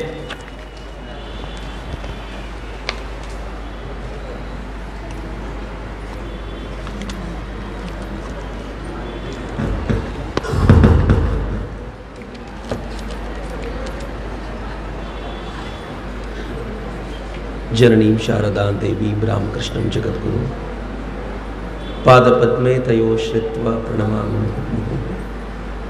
रत्नाकराधौतपदां हिमालयकिरीटिनीं ब्रह्मराजर्षिरत्नाढ्यां वंदे भारतमातरम्. ವೇದಿಕೆ ಮೇಲೆ ಆಸೀನರಾಗಿರುವ ಪರಮ ಪೂಜ್ಯ ಸ್ವಾಮೀಜಿಯವರಿಗೆ ಶ್ರದ್ಧಾಪೂರ್ವಕ ನಮನಗಳನ್ನು ಸಮರ್ಪಿಸಿ, ವೇದಿಕೆಯ ಮುಂಭಾಗದಲ್ಲಿ ಆಸೀನರಾಗಿರುವ ಎಲ್ಲ ಭಕ್ತಗಣಕ್ಕೂ ಅತ್ಯಂತ ಶ್ರದ್ಧೆಯ ನಮನಗಳು. ನನ್ನೆನ್ನೆಯೇ ಹೇಳಿದಂತೆ ಒಂದು ಬಲು ಸಂತೋಷವಾದ ವಾತಾವರಣ ಇಲ್ಲಿ ರೂಪುಗೊಂಡಿದೆ. ಎಲ್ಲಿ ಸಂತರ ಸಾನ್ನಿಧ್ಯ ಇರುತ್ತೋ ಅದೇ ಸುಂದರವಾಗಿರುವಂಥ ವಾತಾವರಣವನ್ನು ರೂಪಿಸುತ್ತೆ ಅನ್ನೋದಕ್ಕೆ ಈ ಜಂಗಮವಾಡಿ ಮಠದ ಇವತ್ತಿನ ದಿನವೇ ಸಾಕ್ಷಿ ಅಂತ, ಈ ದಿನಗಳೇ ಸಾಕ್ಷಿ. ಅವರಿದ್ದಾರೆ ಅನ್ನೋದು ಕಾರಣಕ್ಕೋಸ್ಕರ ಈ ವಾತಾವರಣ ಅಷ್ಟೇ. ಸ್ವಾಮೀಜಿ ಇಲ್ಲಿ ಇಲ್ಲ ಅಂತಂದರೆ ಈ ವಾತಾವರಣ ಇರಲ್ಲ, ಅದು ನಿಸ್ಸಂಶಯ. ನೀವು ಬಂದು ಹೋದರೆ ಗೊತ್ತಾಗತ್ತೆ. ನಮ್ಮ ಪಾಡಿಗೆ ನಾವು ಬರ್ತೀವಿ, ಇಲ್ಲಿ ರೂಮಲ್ಲಿ ಉಳ್ಕೊಂಡಂತೆ ಉಳ್ಕೊಳ್ತೀವಿ, ದಾಸೋಹ ಅದ್ರ ಪಾಡಿಗೆ ನಡೀತಿರುತ್ತೆ, ಊಟ ಮಾಡ್ತೀವಿ, ದರ್ಶನ ತಗೊಳ್ತೀವಿ, ಮತ್ತು ಸುಖ ಸುಮ್ಮನೆ ತಿರುಗಾಡ್ತಿರ್ತೀವಿ ಒಂದಷ್ಟು. ಆದರೆ ಸ್ವಾಮೀಜಿ ಇದ್ದಾರೆ ಅನ್ನೋ ಕಾರಣಕ್ಕೋಸ್ಕರ ಇಲ್ಲಿ ಬಂದು ಕೂತಿದ್ದೀವಿ ಅಂತ. ಚುಂಬಕ ಶಕ್ತಿ ಅಂದರೆ ಹಂಗಿರುತ್ತೆ ಅಂತ. ಅದಕ್ಕೊಂದು ಕೆಪಾಸಿಟಿ ಹೇಗಿರುತ್ತೆ ಅಂತಂದರೆ ಎಲ್ಲರನ್ನೂ ಎಳ್ಕೊಂಡು ಬಂದು ಒಂದು ಕಡೆ ಸೇರಿಸುವಂಥ ಸಾಮರ್ಥ್ಯ ಇರುತ್ತೆ. ಹೀಗಾಗಿ ಗುರುವಿನ ಬಗ್ಗೆ ಸಿದ್ಧಾಂತ ಶಿಖಾಮಣಿಯಲ್ಲಿ ಹೇಳ್ತಾ ಗುರುವಿನ ಮಹತ್ವವನ್ನು ಸಾರ್ತಾರಲ್ಲ, ಇದೇ ಗುರುವಿನ ಮಹತ್ವ. ಆತ ಭಗವಂತನೆಡೆಗೆ ಎಲ್ಲರನ್ನೂ ಎಳಕೊಂಡು ಹೋಗಬಲ್ಲಂಥ ಸಾಮರ್ಥ್ಯವನ್ನು ಪಡ್ಕೊಂಡಿದ್ದಾನೆ ಅಂತ. ಆದರೆ ಯೋಚನೆ ಮಾಡಿ, ನಾನು ಪರಮ ಪೂಜ್ಯ ಸ್ವಾಮೀಜಿಯವರ ಅಪೇಕ್ಷೆಯಂತೆ ಅಮೃತ ಮಹೋತ್ಸವದ ಕುರಿತಂತೆ ಮಾತನಾಡೋಕ್ಕಿಂತ ಮುಂಚೆ ಒಂದೇ ಒಂದನ್ನು ಕೇಳ್ಕೊಳ್ಬೇಕು. ಸ್ವಾಮೀಜಿಯವರು ಪ್ರತಿನಿತ್ಯ ಸಿದ್ಧಾಂತ ಶಿಖಾಮಣಿಯಲ್ಲಿ ಹೇಗೆ ಹೇಳ್ತಿದ್ದಾರೋ ಹಾಗೆ ಬದುಕನ್ನು ನಡೆಸ್ತಿದ್ದಾರೆ, ಯಾರಿಗೂ ಅನುಮಾನ ಇಲ್ಲ. ಅವರು ಸಿದ್ಧಾಂತ ಶಿಖಾಮಣಿಯಲ್ಲಿ ಹೇಳಿದಂತೆ ಒಂದೊಂದೇ ಹಂತವನ್ನು ದಾಟಿಕೊಂಡು ಐಕ್ಯ ಸ್ಥಳವನ್ನು ಸೇರಿಯಾಗಿದೆ. ಹೀಗಾಗಿ ಅವರದೆಲ್ಲವೂ ಮುಗಿದಿದೆ. ಸಾಕ್ಷಾತ್ ಶಿವ ಮತ್ತು ತನ್ನೊಳಗೆ ಭೇದವಿಲ್ಲದಂಥ, ತಾನು ತನ್ನ ಶಿಷ್ಯ, ತನ್ನ ಗುರು, ತನ್ನ ಇಷ್ಟಲಿಂಗ ಯಾವುದರೊಳಗೂ ಭೇದವಿಲ್ಲದಂಥ ಒಂದು ಅಪರೂಪದ ತತ್ವಕ್ಕೇನು ಏರಬೇಕೋ ಸಿದ್ಧಾಂತ ಶಿಖಾಮಣಿಯಲ್ಲಿ ಗುರುಗಳು ಏನು ಹೇಳ್ತಾರೋ ಆ ತತ್ವಕ್ಕೆ ಐಕ್ಯ ಸ್ಥಳದಲ್ಲಿ ಏರಿಯಾಗಿದೆ, ಮುಟ್ಟಿಯಾಗಿದೆ ಅಂತ ನಮಗೆಲ್ಲರಿಗೂ ಅಂದಾಜಾಗತ್ತೆ, ಗೊತ್ತಾಗತ್ತೆ. ಆದರೂ ಯಾಕೆ ಇಲ್ಲಿರಬೇಕು? ಯಾಕೆ ನಮ್ಗೆ ಪ್ರವಚನ ಕೊಡಬೇಕು? ಯಾಕೆ ನಮ್ಮ ಜೊತೆ ಮಾತನಾಡಬೇಕು? ಎಲ್ಲವನ್ನೂ ಮುಗಿಸಿದ ನಂತರವೂ ಯಾಕೆ ನಮ್ಮ ಜೊತೆ ಇರಬೇಕು ಅಂತಂದ್ರೆ, ಬರೀ ನಾನೊಬ್ಬನೇ ಸೇರಿದ್ರೆ ಸಾಕಾಗಲ್ಲ, ಇವರೆಲ್ಲ ಬಹಳ ಜನ ಇದ್ದಾರೆ, ಎಲ್ಲರನ್ನು ಕರ್ಕೊಂಡು ಹೋಗಬೇಕು ಅಂತ ಬರುವ ಗುಣ ಇದೆಯಲ್ಲ, ಅದು ಗುರುವಿಗೆ ಮಾತ್ರ ಇರುವಂಥದ್ದು, ಎಲ್ರಿಗೂ ಅಲ್ಲ. ಉಳಿದವರೆಲ್ಲ ತಂಪಾಡಿಗೆ ತಾವು ಹೋಗ್ಬಿಡ್ತಾರೆ. ರಾಮಕೃಷ್ಣ ಪರಮಹಂಸರು ಒಂದು ಒಳ್ಳೆ ಮಾತು ಹೇಳ್ತಾರೆ, ಬಹಳ ಚೆನ್ನಾಗಿರುವಂತ ಒಂದು ಘಟನೆ ಹೇಳ್ತಾರೆ. ಒಂದು ದೊಡ್ಡ ಎತ್ತರದ ಕಾಂಪೌಂಡ್ ಇತ್ತಂತೆ. 3 ಜನ ಮಿತ್ರರು ಹೋಗ್ತಾ ಇದ್ರಂತೆ. ಈ ಕಾಂಪೌಂಡಿನ ಹೊರಗಡೆ ಏನಿದೆ ಅಂತ ಜಿಜ್ಞಾಸೆ ಆರಂಭವಾಯಿತು. ಒಬ್ಬ ಕಾಂಪೌಂಡ್ ಹತ್ತಿದ, ಆ ಕಡೆ ನೋಡಿದ, ಅಲ್ಲಿ ಎಷ್ಟು ಆನಂದ ಇತ್ತು ಅಂದ್ರೆ ಈ ಕಡೆ ತಿರುಗಲೂ ಇಲ್ಲ, ಆ ಕಡೆ ಜಂಪ್ ಮಾಡಿ ಹೊರಟ್ಬಿಟ್ಟ. ಇನ್ನೊಬ್ಬ ಕಾಂಪೌಂಡ್ ಹತ್ತಿದ, ನೋಡಿದ ಆ ಕಡೆಗೆ, ಏನ್ ಆನಂದ ಇದೆ. ಅವನಿಗೆ ನೆನಪಾಯ್ತು ನನ್ನ ಜೊತೆ ಮತ್ತೊಬ್ಬ ಇದ್ದಾನೆ ಅಂತ. ಅವನಿಗೆ ಹೇಳ್ದ, ಇಲ್ಲಿ ಅದ್ಭುತವಾದ ಆನಂದ ಇದೆ, ಅಷ್ಟೇ ಜಂಪ್ ಮಾಡಿ ಹೋಗ್ಬಿಟ್ಟ ಆ ಕಡೆ. ಈಗ 3ನೇವರಿಗೆ ಟೆನ್ಷನ್ ಶುರುವಾಯ್ತು, ಹೋಗ್ಲೋ ಬೇಡವೋ? ಹೋದವರಿಬ್ರು ಆನಂದ ಇದೆ ಅಂತ ಹೇಳಿದ್ದಾರೆ, ನಾನು ಹೋಗಬೇಕೋ ಬೇಡವೋ ಅಂತ ಅನುಮಾನ ಶುರುವಾಯ್ತು. ಆದ್ರೂ ಏನ್ ಮಾಡಿದ, ನೋಡಿಯೇ ಬಿಡೋಣ ಏನಿದೆ ಅಂತ ಆ ಕಾಂಪೌಂಡ್ ಅನ್ನು ಏರಿದ, ಆ ಕಡೆ ನೋಡಿದ, ಅದ್ಭುತವಾದ ಆನಂದದ ಲೋಕವೇ ಅಲ್ಲಿದೆ. ಅವನು ಜಂಪ್ ಮಾಡಬೇಕು ಅನ್ಕೊಂಡ ತಕ್ಷಣಕ್ಕೆ ಊರಿನವ್ರು ನೆನಪಾಯ್ತು, ನಾನು ಹೋಗ್ಬಿಟ್ರೆ ಊರಿನವ್ರು ಕರ್ಕೊಂಡು ಬರೋದು ಯಾರು? ವಾಪಸ್ ಕಾಂಪೌಂಡಿಂದ ಕೆಳಗಿಳಿದ. ಯಾರ್ಯಾರು ಊರಿನವ್ರು ಬರ್ತಾರೋ ಎಲ್ಲರನ್ನೂ ಕರ್ಕೊಂಡು ಬಂದ. ಒಬ್ಬೊಬ್ಬರನ್ನೇ ಕಾಂಪೌಂಡ್ ಹತ್ತಿಸಿ ಎಲ್ಲರನ್ನೂ ಆನಂದದ ಲೋಕಕ್ಕೆ ತಳ್ಳಿದ ಮೇಲೆ ತಾನೂ ಕಾಂಪೌಂಡ್ ಹತ್ತಿ ಹಾರಿದ. ಗುರುವಾಗಲಿಕ್ಕೆ ಅಂಥವನು ಮಾತ್ರ ಯೋಗ್ಯ ಅಂತ. ಏನು ಸುಂದರವಾಗಿದೆ ಮಿತ್ರೆ, ಭಾರತದ ಪರಂಪರೆ ಇಂಥದ್ದೇ. ಹೀಗಾಗಿ ಭಾರತವನ್ನು ಗುರುಸ್ವರೂಪಿ ಅಂತ ಕರೆದಿದ್ದು ಅಂತ. ನಾನು ಸುಮ್ಮನೆ ಕೂತ್ಕೊಂಡಾಗ ಯೋಚನೆ ಮಾಡ್ತಿರ್ತೀನಿ, ನಾನು ನೀವುಗಳೆಲ್ಲ ಸಿದ್ಧಾಂತ ಶಿಖಾಮಣಿ ಓದಿದ್ದೀವಿ, ಪಾರಾಯಣ ಮಾಡಿದ್ದೀವಿ. ಈ ದೇಶದ ಕೋಟ್ಯಂತರ ಜನ ಸಿದ್ಧಾಂತ ಶಿಖಾಮಣಿಯನ್ನು ಓದದೆಯೂ ಸಿದ್ಧಾಂತ ಶಿಖಾಮಣಿಯಲ್ಲಿರುವುದನ್ನ ಪಾಲಿಸ್ತಿದ್ದಾರೋ ಇಲ್ವೋ ಅಂತ ಕೇಳಿದರೆ ಕೋಟ್ಯಂತರ ಜನ ಪಾಲಿಸ್ತಿದ್ದಾರೆ. ನಾವು ಓದಿದವರಿಗೆ ಸ್ವಲ್ಪ ಗೊಂದಲವಾದರೂ ಇರುತ್ತೇನೋ. ಓದ್ದೆ ಶ್ರದ್ಧೆಯಿಂದ ಇಷ್ಟಲಿಂಗವನ್ನು ಕೈಯಲ್ಲಿ ಹಿಡ್ಕೊಂಡು ಪೂಜೆ ಮಾಡ್ತಾರಲ್ಲ, ಅವನಿಗೆ ಒಂದು ಚೂರು ಗೊಂದಲ ಇಲ್ಲ. ಕಣಕಣದಲ್ಲೂ ಶಿವನಿದ್ದಾನೆ ಅನ್ನೋದು ಹಂತ ಹಂತಕ್ಕೇರಿದಾಗ ಗೊತ್ತಾಗತ್ತೆ. ಆದರೆ ಈ ದೇಶದ ಪರಂಪರೆ ಎಷ್ಟಿದೆ ಗೊತ್ತೇನು? ನಾವು ಓದಿದವರು, ಇಂಗ್ಲಿಷ್ ಕಲ್ತವರು ಮರ್ತೋಗಿರ್ತೀವಿ. ಆದರೆ ಇಂಗ್ಲಿಷ್ ಬರದ ನನ್ನ ಹಳ್ಳಿಯ ತಾಯಂದ್ರು ಯಾವಾಗಲಾದ್ರೂ ನಿಮ್ಮ ಹಿಂದೆ ಕೂತಿರುವಂತಹ ತಾಯಂದ್ರನ್ನ ನೋಡಿ ಹೆಂಗಿರ್ತಾರೆ ಅಂತಂದ್ರೆ, ಅವರು ಎಲ್ಲಿ ಬಾಗಿದ್ರು ಬಾಗೋದಕ್ಕೆ ಪ್ರಯತ್ನ ಪಡ್ತಾರೆ. ಮೊದಲು ಭೂಮಿಗೊಂದು ನಮಸ್ಕಾರ ಮಾಡ್ತಾರೆ, ಬಂದ ತಕ್ಷಣ ನಾವು ಮರ್ತೋಗಿದ್ದೀವಿ. ಅವರು ಬಸ್ಸಿನಿಂದ ಕೆಳಗಿಳಿದ ತಕ್ಷಣ, ರೈಲಿನಿಂದ ಕೆಳಗಿಳಿದ ತಕ್ಷಣ ಇದು ಕಾಶಿ ಅಂತ ಯಾರಾದರೂ ಹೇಳಿದ್ರೆ ಮೊದಲು ಮಾಡೋ ಕೆಲಸ ಏನು ಗೊತ್ತೇನು? ಕಾಶಿಯ ಭೂಮಿಗೊಂದು ನಮಸ್ಕಾರ ಮಾಡೋದು. ಅಬ್ಬಾ, ಕಾಶಿಗೆ ಬಂದಲ್ಲ ಅಂತ ಯಾರು ಹೇಳಿಕೊಟ್ರು ಅವರಿಗೆ? ಯಾವ ಪುಸ್ತಕ ಓದಿದ್ರು? ಅವರ ಕಣಕಣದೊಳಗೂ ಹೇಗೆ ಹಬ್ಬಿಕೊಂಡಿದೆ ಅಂತಂದ್ರೆ, ಭಾರತದ ಶಕ್ತಿಯದು ಹೇಗೆ ಹಬ್ಬಿಕೊಂಡಿದೆ ಅಂತಂದ್ರೆ ನೀವು ಊಹಿಸ್ಲಿಕ್ಕೂ ಸಾಧ್ಯ ಇಲ್ಲ. ಈ ವೇದಿಕೆಯ ಮೇಲೆ ಸ್ವಾಮೀಜಿಗಳಿದ್ದಾರೆ ಅಂತ ಗೊತ್ತಾದ ತಕ್ಷಣ ಚಪ್ಪಲಿಯನ್ನ ಅಲ್ಲೇ ಬಿಟ್ಟು ವೇದಿಕೆಗೆ ಬರುವಾಗ ನಮಸ್ಕಾರ ಮಾಡ್ಕೊಂಡು ಬರಬೇಕು. ಯಾರು ಹೇಳಿಕೊಟ್ರು ನಮಗೆ? ಹೆಂಗ್ ಬಂತು ಈ ಗುಣ? ನಮ್ಗೆ ಹೇಗೆ ಬಂತು? ಹೇಗೆ ಈ ಗುಣ ಬಂತು ಅಂತಂದ್ರೆ, ಈ ದೇಶದ ಕಣಕಣದಲ್ಲೂ ಕೂಡ ಶಿವ ಎಲ್ಲೆಲ್ಲೂ ಇದ್ದಾನೆ ಅನ್ನೋದರ ಅರಿವು ಇದೆ ಅಂತ. ಶಿವನಿಲ್ಲದ ಜಾಗವೇ ಇಲ್ಲ ಅಂತ ನಾವು ಎಲ್ಲ ಕಡೆ ಅರಿತುಕೊಳ್ಳುವಷ್ಟರ ಮಟ್ಟಿಗೆ ಈ ದೇಶ ನಮಗೆ ವ್ಯಾಪಕವಾದ ಚಿಂತನೆಯನ್ನು ಕೊಟ್ಟಿದೆ. ಹೀಗಾಗಿ ಜಗತ್ತಿನ ಅತ್ಯಂತ ಪ್ರಾಚೀನವಾದ ಮತ್ತು ಅತ್ಯಂತ ಆಳಕ್ಕೆ ಇಳಿದಿರುವ ಸಂಸ್ಕೃತಿ ಅಂತ ಯಾರಾದರೂ ಇದ್ರೆ ಅದು ಹಿಂದೂ ಸಂಸ್ಕೃತಿ ಅಂತ ಈ ಕಾರಣಕ್ಕೆ ಜಗತ್ತು ಹೇಳೋದು ಅಂತ. ನಾನು ನಿನ್ನೆ ಕೂಡ ಮಾತಾಡ್ತಾ ಹೇಳ್ತಿದ್ದಲ್ಲ, ಜಗತ್ತೆಲ್ಲ ಹೊರಗಡೆ ನೋಡುವಾಗ ಒಂದೇ ಒಂದು ರಾಷ್ಟ್ರ ಅಂತರಂಗದಲ್ಲಿ ಶ್ರೇಷ್ಠತೆಯನ್ನು ಗುರುತಿಸಿಕೊಳ್ಳುವ ಪ್ರಯತ್ನವನ್ನು ಮಾಡಿದ್ದು ಭಾರತ ಅಂತ. ಮಿತ್ರೆ, ಭಾರತ ಜಗತ್ತಿಗೆ ಏನು ಕೊಡ್ತು? ಜಗತ್ತಿನ ಒಂದೊಂದು ರಾಷ್ಟ್ರವೂ ಜಗತ್ತಿಗೆ ಏನಾದರೂ ಕೊಟ್ಟಿದೆಯಲ್ಲ. ಈಗ ಅಮೆರಿಕ ಜಗತ್ತಿಗೆ ಏನು ಕೊಡ್ತು ಅಂತಂದ್ರೆ ಯುದ್ಧ ಕೊಡ್ತು. ಎಷ್ಟು ಯುದ್ಧ ಮಾಡ್ತು ಅಮೆರಿಕ? ಯಾರಿಗೂ ನೆಮ್ಮದಿಯಿಂದ ಇರ್ಲಿಕ್ಕೆ ಬಿಡಲಿಲ್ಲ. ಚೀನಾ ಜಗತ್ತಿಗೆ ಏನು ಕೊಡ್ತು ಅಂತ ಕೇಳಿ ನೋಡಿ. ನಮ್ಮ ಹಳ್ಳಿ ಮಕ್ಕಳು ಹೇಳ್ತಾರೆ ಕರೋನಾ ಕೊಡ್ತು ಅಂತ. ಹೆಂಗ್ ಕೊಡ್ತು ಜಗತ್ತಿಗೆ? ಆದ್ರೆ ಭಾರತ ಯಾವತ್ತಾದ್ರೂ ಏನು ಕೊಡ್ತು ಅಂತ ಯಾರನ್ನಾದ್ರೂ ಕೇಳಿ ನೋಡಿ. ಯಾರಾದ್ರೂ ಹೇಳ್ತಾರೇನು? ಯಾರು ಹೇಳೋದಿಲ್ಲ. ಭಾರತ ಜಗತ್ತಿಗೆ ಏನು ಕೊಡ್ತು ಅಂತ ಕೇಳಿದ್ರೆ ಜಗತ್ ಹೇಳುತ್ತೆ, ಉಪನಿಷತ್ತಿನಂತ ಸಾಹಿತ್ಯವನ್ನ ಜಗತ್ತಿಗೆ ಕೊಟ್ಟಿದ್ದು ಭಾರತ ಅಂತ. ನಾವು ಹೇಗೆ ಬದುಕಬೇಕು ಎನ್ನುವಂತ ಒಂದು ಚಿಂತನೆಯನ್ನು ನೀವು ಕಳೆದ ಅನೇಕ ದಿನಗಳಿಂದ ಪಾರಾಯಣ ಮಾಡ್ಕೊಂಡು ಬಂದಿದ್ದೀರಿ. ಜಗತ್ತಿನ ಮೂಲೆ ಮೂಲೆಯಲ್ಲೂ ನಿನ್ನೆ ಕೂತಾಗ ಹಾಲ್ವೀರಪ್ಪಾಜಿಯವರು ನಂಗೆ ಹೇಳ್ತಿದ್ರು, ಪರಮ ಪೂಜ್ಯ ಸ್ವಾಮೀಜಿಯವರು ಮಹಾಸನ್ನಿಧಿಯವರು ಈ ಸಿದ್ಧಾಂತ ಶಿಖಾಮಣಿಯನ್ನ ರಷ್ಯನ್ ಭಾಷೆಗೂ ಅನುವಾದಿಸುವಂತೆ ನೋಡಿಕೊಂಡಿದ್ದಾರೆ. ಹೀಗಾಗಿ ಅಲ್ಲಿನ ಜನರು ಕೂಡ ಇದನ್ನು ಅಧ್ಯಯನ ಮಾಡಬಹುದು ಅಂತ ರಷ್ಯಾದ ಜನತೆಗೂ ಕೂಡ ಬದುಕಿನ ವಿಧಿ ವಿಧಾನವನ್ನ ಹೇಳಿಕೊಡುವ ಪ್ರಯತ್ನವನ್ನ ಯಾರು ಮಾಡಿದ್ರು? ಭಾರತ ಮಾಡಿತು ಅಂತ. ಭಾರತದ ಕೆಲಸ ಇಂಥದ್ದು. ಹೀಗಾಗಿ ಈ ದೇಶ ಎಲ್ಲರನ್ನೂ ಆಕರ್ಷಿಸಿತು. ಔರಂಗಜೇಬನ ಅಣ್ಣ ಒಬ್ಬ ಇದ್ದ, ನಂಗೆ ಗೊತ್ತಿಲ್ಲ ಎಷ್ಟು ಜನಕ್ಕೆ ಗೊತ್ತಿದೆಯೋ ಇಲ್ವೋ ಅಂತ. ನಮ್ಮೆಲ್ಲರಿಗೂ ಔರಂಗಜೇಬ ಗೊತ್ತು.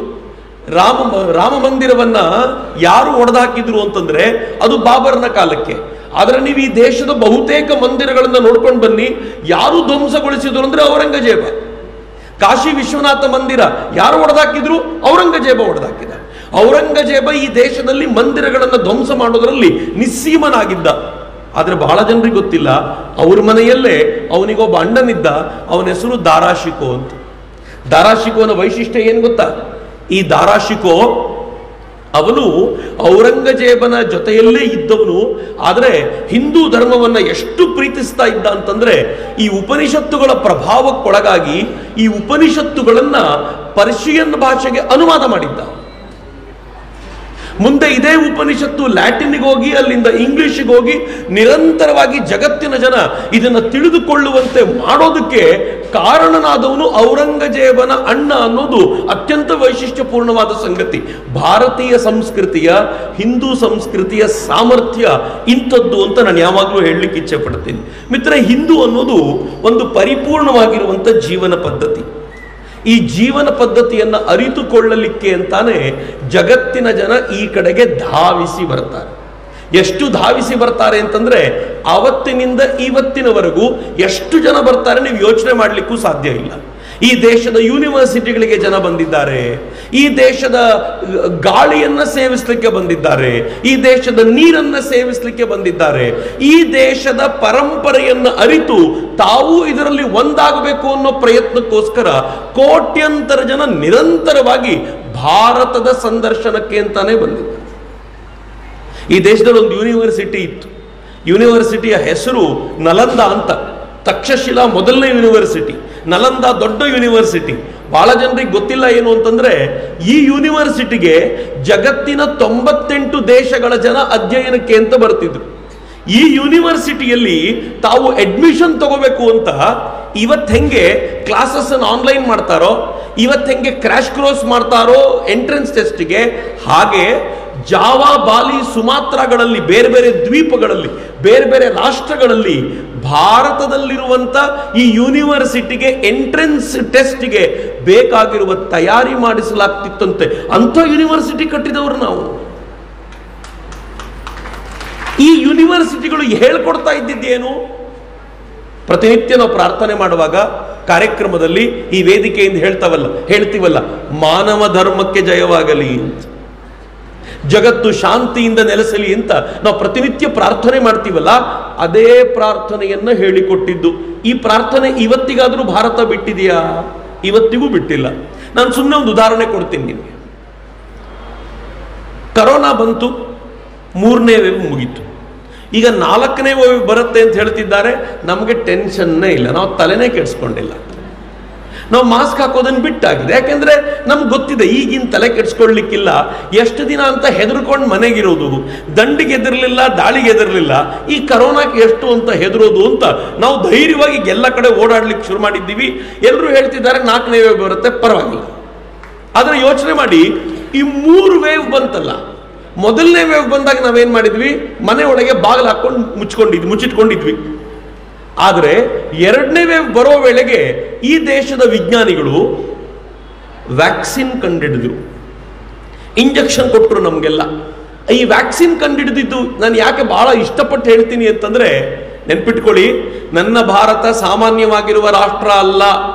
ಜಗತ್ತಿನ 5 ರಾಷ್ಟ್ರಗಳು ಮಾತ್ರ ವ್ಯಾಕ್ಸಿನ್ ಕಂಡಿಡಿದ್ವು. ಯಾವ್ದ್ಯಾವ್ದು ಗೊತ್ತಾ? America, Russia, England, China. China ಕಂಡುಹಿಡಿದಿದ್ದ ವಿಷಯ ಏನಿಲ್ಲ, ಅವರೇ ವೈರಸ್ಸು ಕಂಡುಹಿಡಿದಿದ್ರು. ಹಿಂಗಾಗಿ ವೈರಸ್ ಸಿಗಬೇಕಾಗಿರೋ ವ್ಯಾಕ್ಸಿನ್ ಅವ್ರು ಕಂಡುಹಿಡಿದ್ರಲ್ಲಿ ವಿಶೇಷ ಇಲ್ಲ. ಹೀಗಾಗಿ 4 ರಾಷ್ಟ್ರಗಳಲ್ಲಿ 3 ರಾಷ್ಟ್ರ ಅಮೆರಿಕ, ರಷ್ಯಾ ಮತ್ತು ಇಂಗ್ಲೆಂಡ್, ಈ 4 ರಾಷ್ಟ್ರ ಬಿಟ್ರೆ 5ನೇ ರಾಷ್ಟ್ರ ವ್ಯಾಕ್ಸಿನ್ ಯಾರಾದ್ರೂ ಕಂಡುಹಿಡಿದಿದ್ರೆ ಅದು ಭಾರತ ಮಾತ್ರ. ಏನ್ ಸಾಮರ್ಥ್ಯ ನಮ್ದು! ಜಗತ್ತಿನ ಶ್ರೀಮಂತ ಅಥವಾ ನಾವೆಲ್ಲರೂ ಶ್ರೇಷ್ಠ ಅಂತ ಕರೆಯುವಂತ ರಾಷ್ಟ್ರಗಳ ಸಾಲಿನಲ್ಲಿ ಭಾರತ ವ್ಯಾಕ್ಸಿನ್ಗೋಸ್ಕರ ನಿಂತ್ಕೊಳ್ತು. ಆದ್ರೆ ವ್ಯಾಕ್ಸಿನ್ ಕಂಡುಹಿಡಿದು ಸುಮ್ಮನಾಗ್ಲಿಲ್ಲ. ಈಗ ಯೋಚನೆ ಮಾಡಿ, ನಮ್ಮ ಹತ್ರ 5 kg ಅಕ್ಕಿ ಇದೆ. ಇಲ್ಲಿ ಎಲ್ರಿಗೂ ಹೊಟ್ಟೆ ಹಸಿತಾ ಇದೆ. ಈ ಹೊಟ್ಟೆ ಹಸಿಯೋರು ಹೆಂಗಿದ್ದಾರೆ ಅಂತಂದ್ರೆ, ಊಟ ಕೊಟ್ರೆ ನೀವು ಕೇಳಿದ್ದು ಕೊಡ್ತೀನಿ ಅಂತಾರೆ. ಆಗ ನಾವೇನ್ ಮಾಡ್ತೀವಿ? 5 kg ಅಕ್ಕಿನ ಅನ್ನ ಮಾಡ್ತೀವಿ. 1 kgಗೆ 20 ರೂಪಾಯಿ ಖರ್ಚು ಬಿದ್ದಿದ್ರೆ ನಾವು 1 kgಗೆ 2,000 ರೂಪಾಯಿ ಆಗುತ್ತೆ, ಕೊಡ್ತೀರಾ ಅಂತ ಕೇಳ್ತೀವಿ. ಬುದ್ಧಿವಂತಿಕೆ. ಹೆಂಗಿದ್ರು ಹೊಟ್ಟೆ ಹಸಿತಾ ಇದೆ, ನನ್ನ ಹತ್ರ ಅಕ್ಕಿ ಇದೆ, ಜಾಸ್ತಿ ರೇಟಿಗೆ ಮಾರಾಟ ಮಾಡಿದ್ರೆ ಕೊಡ್ತೀವಿ ಅಂತ. ಅಮೆರಿಕ ಹಂಗೆ ಮಾಡ್ತು. ನನ್ನ ಹತ್ರ ವ್ಯಾಕ್ಸಿನ್ ಇದೆ, ಜಗತ್ತಿನ ಜನಕ್ಕೆ ರೋಗ ಇದೆ, ನಾನು ಜಗತ್ತಿನ ಜನಕ್ಕೆ ಹೆಚ್ಚು ದುಡ್ಡಿನಲ್ಲಿ ವ್ಯಾಕ್ಸಿನ್ ಮಾರಾಟ ಮಾಡ್ತೀನಿ. ಯಾರಿಗೆ ವ್ಯಾಕ್ಸಿನ್ ಕೊಂಡುಕೊಳ್ಳುವ ತಾಕತ್ತಿಲ್ವೋ ಅವರು ನಿಮ್ಮ ದೇಶದ ಆಸ್ತಿಯನ್ನ ಅಮೆರಿಕಕ್ಕೆ ಅಡ ಇಡಿ ಅಂದ್ರು. ನಿಮ್ಮ ದೇಶದ ಬಂದರುಗಳನ್ನು ಅಡ ಇಡಿ, ನಿಮ್ಮ ದೇಶದ ವಿಮಾನ ನಿಲ್ದಾಣಗಳನ್ನು ಅಡ ಇಡಿ, ನಿಮ್ಮ ದೇಶದ ಯೂನಿವರ್ಸಿಟಿಗಳನ್ನು ಅಡ ಇಡಿ ಅಂತ. ಜಗತ್ತೆಲ್ಲ ಟೆನ್ಷನ್ ಅಲ್ಲಿರುವಾಗ ಭಾರತ ಹೇಳ್ತು, ತಲೆ ಕೆಡಿಸ್ಕೊಳ್ಬೇಡಿ, ನಾನು ವ್ಯಾಕ್ಸಿನ್ ಕಂಡುಹಿಡಿದಿದ್ದೀನಿ, ಹೆಚ್ಚು ಹೆಚ್ಚು ಪ್ರೊಡ್ಯೂಸ್ ಮಾಡ್ತೀನಿ. ನಾನು ವ್ಯಾಕ್ಸಿನ್ ಕಂಡುಹಿಡಲಿಕ್ಕೆ ಅಥವಾ ಪ್ರೊಡ್ಯೂಸ್ ಮಾಡ್ಲಿಕ್ಕೆ ನನಗೆ ಎಷ್ಟು ಖರ್ಚು ಬರುತ್ತೋ ಅದೇ ರೇಟಿಗೆ ನಿಮಗೂ ಕೊಡ್ತೀನಿ. ನೀವು ಸಾಧ್ಯ ಆದ್ರೆ ಮುಗಿಲಿಲ್ಲ, ಇನ್ನೂ ಇದೆ. ನೀವು ಚಪ್ಪಾಳೆ ಜೋರಾಗಿ ಹೊಡಿಬೇಕಾಗಿರುವ ಕಾರಣ ಇದೆ. ನಿಮ್ಮ ಹತ್ರ ದುಡ್ಡು ಕೊಡ್ಲಿಕ್ಕಾದ್ರೆ ದುಡ್ಡು ಕೊಡಿ, ಇಲ್ಲ ಅಂತಂದ್ರೆ ಫ್ರೀಯಾಗೆ ವ್ಯಾಕ್ಸಿನ್ ಕೊಡ್ತೀನಿ, ಯಾಕೆಂದ್ರೆ ನೀವೆಲ್ಲ ಚೆನ್ನಾಗಿರ್ಬೇಕು ಅಂತ. ಎಷ್ಟು ಚೆನ್ನಾಗಿದೆ ನೋಡಿ. ಈಗ ಜಂಗಮವಾಡಿ ಮಠದ ಆವರಣದಲ್ಲಿರೋರನ್ನ ಬುದ್ಧಿವಂತರು ಅನ್ಬೇಕು, ದಡ್ರು ಅನ್ಬೇಕು? ಯಾವುದಾದ್ರೂ ಇಂಪಾರ್ಟೆಂಟ್ ವಸ್ತುನ ಫ್ರೀಯಾಗಿ ಕೊಟ್ರೆ ಜಗತ್ತಿನ ಜನ ಬುದ್ಧಿವಂತರು ಅಂತಾರೋ ದಡ್ರು ಅಂತಾರೋ? ಜಗತ್ತಿನ ಜನ ದಡ್ರು ಅಂತಾರೆ. ಆದ್ರೆ ಭಾರತದ ಜನ ಅಗತ್ಯವಾಗಿರುವ ವಸ್ತುವನ್ನ ಫ್ರೀಯಾಗಿ ಕೊಡಬೇಕು. ಯಾಕೆಂದ್ರೆ ನಮ್ಮ ಋಷಿಗಳು ನಮ್ಗೆ ಹೇಳ್ಕೊಟ್ಟಿರೋ ಪಾಠ ಅದು ಅಂತ ಹೇಳ್ತಾರಲ್ಲ. ಈ ರಾಷ್ಟ್ರ ನಮ್ಮದ್ದು, ಈ ರಾಷ್ಟ್ರದ ವೈಶಿಷ್ಟ್ಯ ನಮ್ಮದ್ದು, ಇಂಥ ರಾಷ್ಟ್ರಕ್ಕೆ ಸೇರಿದವರು. ಹೀಗಾಗಿ ಇವತ್ತು ಭಾರತ ಹೆಂಗಾಗಿದೆ ಅಂತಂದ್ರೆ ಇಡೀ ಜಗತ್ತಿನ ಜನ ವಾಪಸ್ ಭಾರತದ ಕಡೆ ತಿರ್ಕೊಂಡು ನಿಂತಿದ್ದಾರೆ. ಭಾರತ ಸ್ವಾಭಿಮಾನಿ ರಾಷ್ಟ್ರ.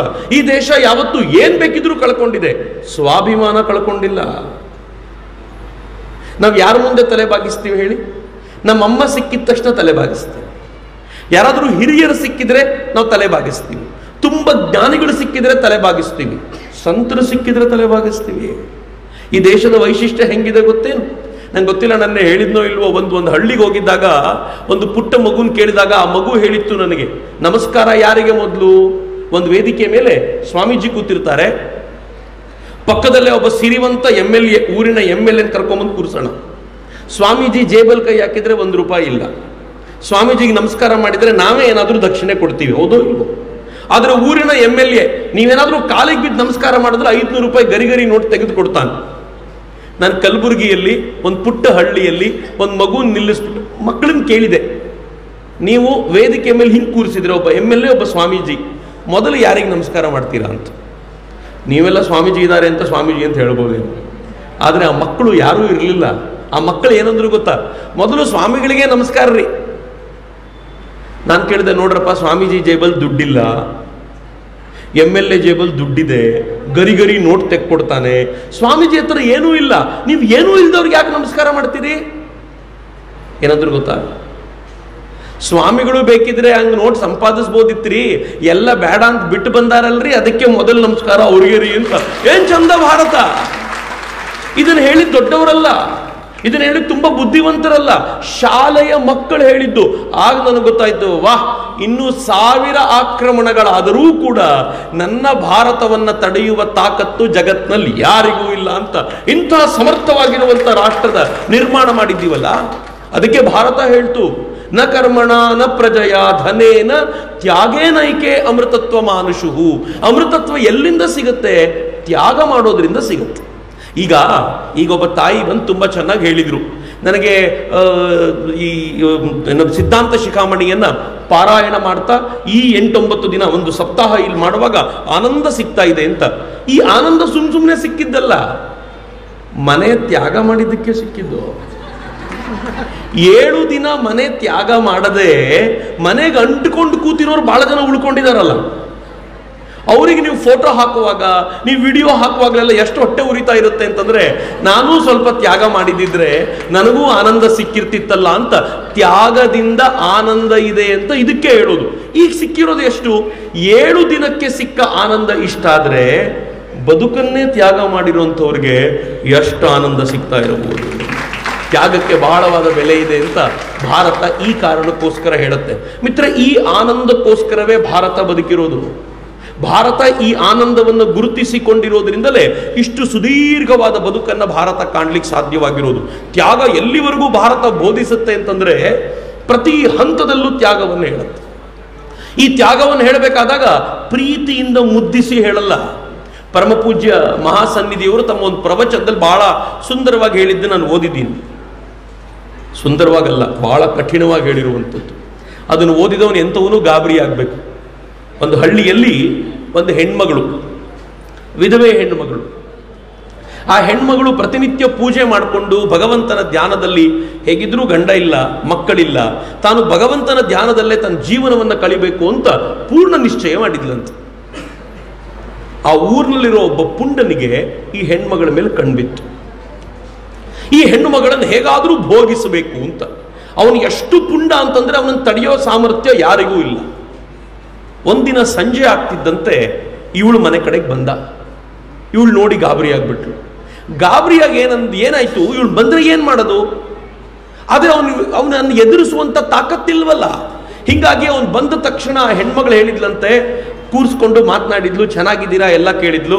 ಕೇಳಿದ್ಮೇಲೆ ಅವನು ಮುಖವನ್ನು ನೋಡಿ ಅವಳಂದ್ಲು, ನನಗೆ ಗೊತ್ತು ನಿಮಗೆ ನನ್ನ ಮೇಲೆ ಬಯಕೆಯಾಗಿದೆ ಅಂತ, ಒಳ್ಳೇದಾಯ್ತು, ನನಗೂ ಹಂಗೆ ಆಗಿದೆ, ಆದರೆ ಇವತ್ತು ಸರಿಯಾದ ಸಮಯ ಅಲ್ಲ, ನಾಳೆ ಬನ್ನಿ ಅಂತ ಹೇಳಿ ಕಳಿಸ್ಬಿಟ್ರು. ಇವನಿಗೆ ಖುಷಿ ಆಯ್ತು, ಅವಳು ಒಪ್ಕೊಂಡಿದ್ದಾಳಲ್ಲ, ಒಳ್ಳೇದಾಯ್ತು, ನಾಳೆ ಹೋಗೋಣ ಅಂತ.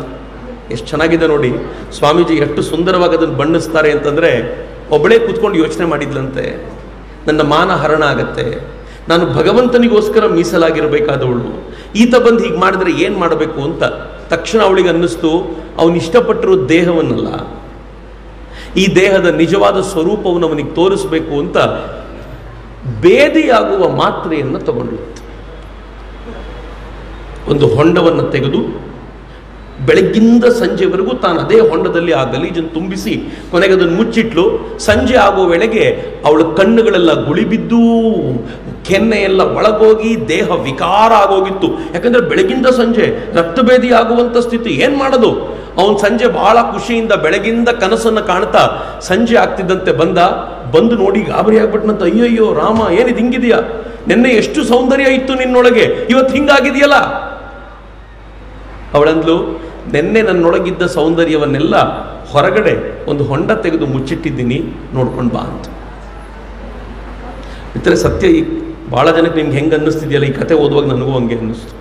ಅವನು ಹೊಂಡ ತೆಗೆದು ನೋಡಿದಾಗ ಗಬ್ಬು ನಾತ ಅಂತ ಓಡ್ ಬಂದಾಗ ಆ ಹೆಣ್ಮಗಳು ಹೇಳಿದ್ಲಂತೆ, ಅದು ನನ್ನ ದೇಹದಲ್ಲಿದ್ದಾಗ ಸೌಂದರ್ಯವಾಗಿ ಕಾಣ್ತಿದ್ದೆ, ಅದು ದೇಹದಿಂದ ಹೊರಗೆ ಹೋಯ್ತು, ನಿನಗೆ ಹಿಂಗೆ ಕಾಣ್ತಿದ್ದೀನಿ ನೋಡು ಅಂತಂದಂತೆ.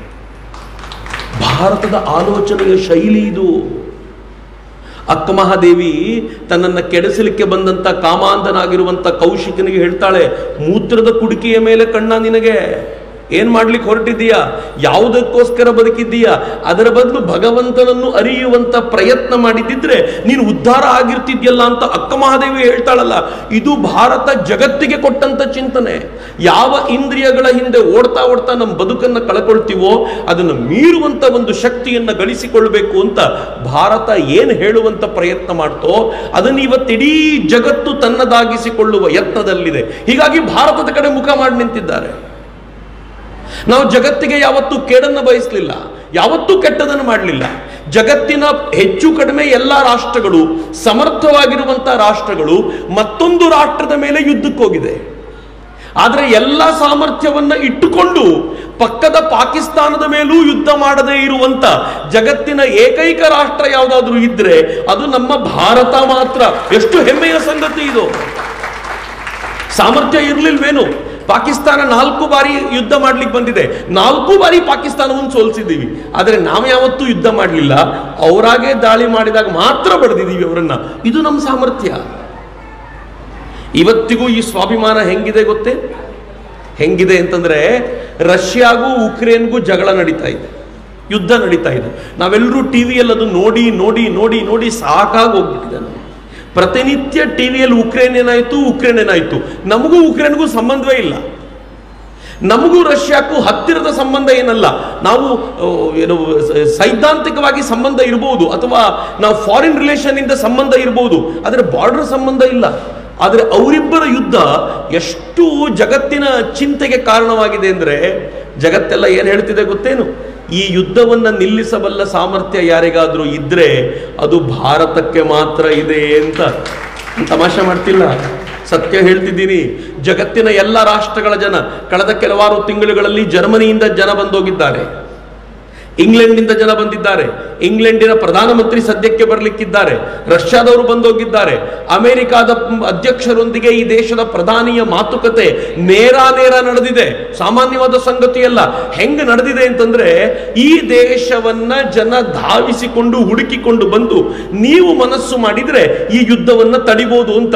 ರಷ್ಯಾ ಹೇಳುತ್ತೆ, ಇಂಡಿಯಾ ಮಾತುಕತೆಗೆ ಒಪ್ಕೊಂಡ್ರೆ ನಾವು ತಯಾರಾಗಿದ್ದೀವಿ, ಭಾರತ ಮಧ್ಯಸ್ಥಿಕೆ ವಹಿಸಬೇಕು ಅಂತ. ಉಕ್ರೇನ್ ಹೇಳುತ್ತೆ, ಭಾರತ ಮಧ್ಯಸ್ಥಿಕೆ ವಹಿಸಿದ್ರೆ ನಾವು ಯುದ್ಧ ನಿಲ್ಲಿಸ್ತೀವಿ ಅಂತ. ಅಂದ್ರೆ ಎರಡೂ ರಾಷ್ಟ್ರಗಳಿಗೆ ಮಧ್ಯಸ್ಥಿಕೆ ವಹಿಸಬೇಕಾಗಿರುವಂತವ್ರು ನಾವು ಅನ್ನೋದೇ ಈ ದೇಶದ ಇವತ್ತಿನ ಸಾಮರ್ಥ್ಯ. ನಾವು ಸಾಮಾನ್ಯವಾಗಿಲ್ಲ. ಇವತ್ತು ಭಾರತ ಆರ್ಡಿನರಿ ರಾಷ್ಟ್ರ ಅಲ್ಲ. ಹೆಂಗಿದೆ ಗೊತ್ತೇನು? ಒಂದು ಹೆಮ್ಮೆಯ ಸಂಗತಿ ಹೇಳ್ತೀನಿ. 2 ದಿನಗಳ ಹಿಂದೆ ನಡೆದಿರೋದು, ನಿನ್ನೆ ಬೆಳಿಗ್ಗೆ ಅಥವಾ ಮೊನ್ನೆ ರಾತ್ರಿ, ಹೇಗಾದ್ರೂ ತಿಳ್ಕೊಳ್ಳಿ, ನಡೆದಿರುವಂತ ಒಂದು ಘಟನೆ. ಅಮೆರಿಕಕ್ಕೆ ಈ ದೇಶದ ವಿದೇಶಾಂಗ ಸಚಿವರು ಹೋಗಿದ್ದಾರೆ. ವಿದೇಶಾಂಗ ಸಚಿವರ ಜೊತೆಗೆ ಅಮೆರಿಕಾದ ವಿದೇಶಾಂಗ ಸಚಿವರು, ಅಲ್ಲಿನ ಸೆಕ್ರೆಟರಿ ಮಾತನಾಡ್ತಾ ಏನ್ ಹೇಳಿದ್ದಾರೆ ಅಂತಂದ್ರೆ, ಭಾರತದಲ್ಲಿ ಕೆಲವು ಜನಾಂಗಗಳ ಮೇಲೆ ನಿರಂತರವಾಗಿ ಪ್ರಹಾರ ನಡೀತಾ ಇರೋದನ್ನ ನಾವು ಗಮನಿಸ್ತಾ ಇದ್ದೀವಿ, ಎಚ್ಚರಿಕೆ. ಇವ್ರು ಯಾವ ಕೊತ್ವಾಲ್ ನಾಯಕರು ಅಂತ ನಮ್ಗೆ ಎಚ್ಚರಿಕೆ ಕೊಡೋದು? ಜಗತ್ತಿನ ಅತ್ಯಂತ ದೊಡ್ಡ ಪ್ರಜಾಪ್ರಭುತ್ವ ರಾಷ್ಟ್ರ ನಮ್ಮದ್ದು. ಎಲ್ರಿಗೂ ಈಕ್ವಲ್ ಆಗಿರುವಂತ ಸ್ಥಾನ ಇದೆ. ಇಲ್ಲಿ ಕುಳಿತಿರೋರು ನಾವೆಲ್ಲರೂ ಕೂಡ ಯಾರಾದ್ರೂ ನಮ್ಮ ಜಾತಿ ಯಾವುದು ಅಂತ ಕೇಳ್ಕೊಂಡು ಕೂತಿದ್ದೀವೇನು? ಎಲ್ಲರೂ ಬಹಳ ಪ್ರೀತಿಯಿಂದ ಕೂತಿದ್ದೀವಿ. ಯಾಕೆಂದ್ರೆ ಮೇಲ್ ಕೂತಿರುವ ಸಂತರ ಎದುರಿಗೆ ನಾವೆಲ್ಲರೂ ಒಂದೇ ಜಾತಿ, ನಮ್ಮಲ್ಲಿ ಭಿನ್ನತೆ ಇಲ್ಲ ಎನ್ನುವಂತ ಏಕಭಾವದಿಂದ ಕೂತಿದ್ದೀವಿ. ಜಗತ್ನಲ್ಲಿ ಎಲ್ಲೂ ಹಿಂಗಿಲ್ಲ. ನಮಗೆ ಪಾಠ ಮಾಡೋದು ಮೊದಲಾಗಿದ್ರೆ ಭಾರತ ಹಂಗೆ ಹೇಳಿದ ತಕ್ಷಣ ಒಂದಷ್ಟು ಸಮಜಾಯಿಷಿ ಕೊಟ್ಟು, ದಯಮಾಡಿ ನೋಡಿ ಹಂಗಿಲ್ಲ, ಇದು ಪ್ರಾಪಗೆಂಡಾ ಏನೇನೋ ಹೇಳ್ತಿತ್ತು. ಆದರೆ ಅದೇ ಅಮೆರಿಕಾದಲ್ಲಿ ಭಾರತದ ವಿದೇಶಾಂಗ ಸಚಿವರು ಪತ್ರಿಕಾಗೋಷ್ಠಿಯಲ್ಲಿ ಮಾತನಾಡ್ತಾ, ಅಮೆರಿಕ ಭಾರತದಲ್ಲಿ ಆಗ್ತಾ ಇರುವ ಗಲಾಟೆಗಳ ಕುರಿತಂತೆ ಹೇಗೆ ಪ್ರತಿಕ್ರಿಯಿಸುತ್ತೋ ಹಂಗೆ ಇನ್ನು ಮುಂದೆ ಅಮೆರಿಕಾದಲ್ಲಾಗುವ ಗಲಾಟೆಗಳ ಕುರಿತಂತೆ ಭಾರತವೂ ಪ್ರತಿಕ್ರಿಯಿಸುತ್ತೆ, ಎಚ್ಚರ ಅಂತ ಎಚ್ಚರಿಕೆ ಕೊಡ್ತಲ್ಲ ಅಮೆರಿಕಕ್ಕೆ. ಅಂದ್ರೆ ಇವತ್ತಿನ ಭಾರತದ ಸಾಮರ್ಥ್ಯ ಏನು ಅಂತಂದ್ರೆ, ತಲೆ ತಗ್ಗಿಸಿಕೊಂಡು ಹೀನ ದೀನ ಕೃಪಣ ದರಿದ್ರ ಭಾರತವಾಗಿ ನಿಲ್ಲೋದಲ್ಲ, ತಲೆ ಎತ್ತಿಕೊಂಡು ನನಗೂ ಸಾಮರ್ಥ್ಯ ಇದೆ ಅಂತ ಹೇಳುವಂತ ಭಾರತವಾಗಿ ಇವತ್ತು ಭಾರತ ನಿಂತಿದೆ ಅಂತ. ಇದು ಭಾರತದ ಸಾಮರ್ಥ್ಯ. ಇನ್ನೊಂದು ಅಪರೂಪದ ಸಂಗತಿ ಹೇಳ್ತೀನಿ ನಿಮಗೆ.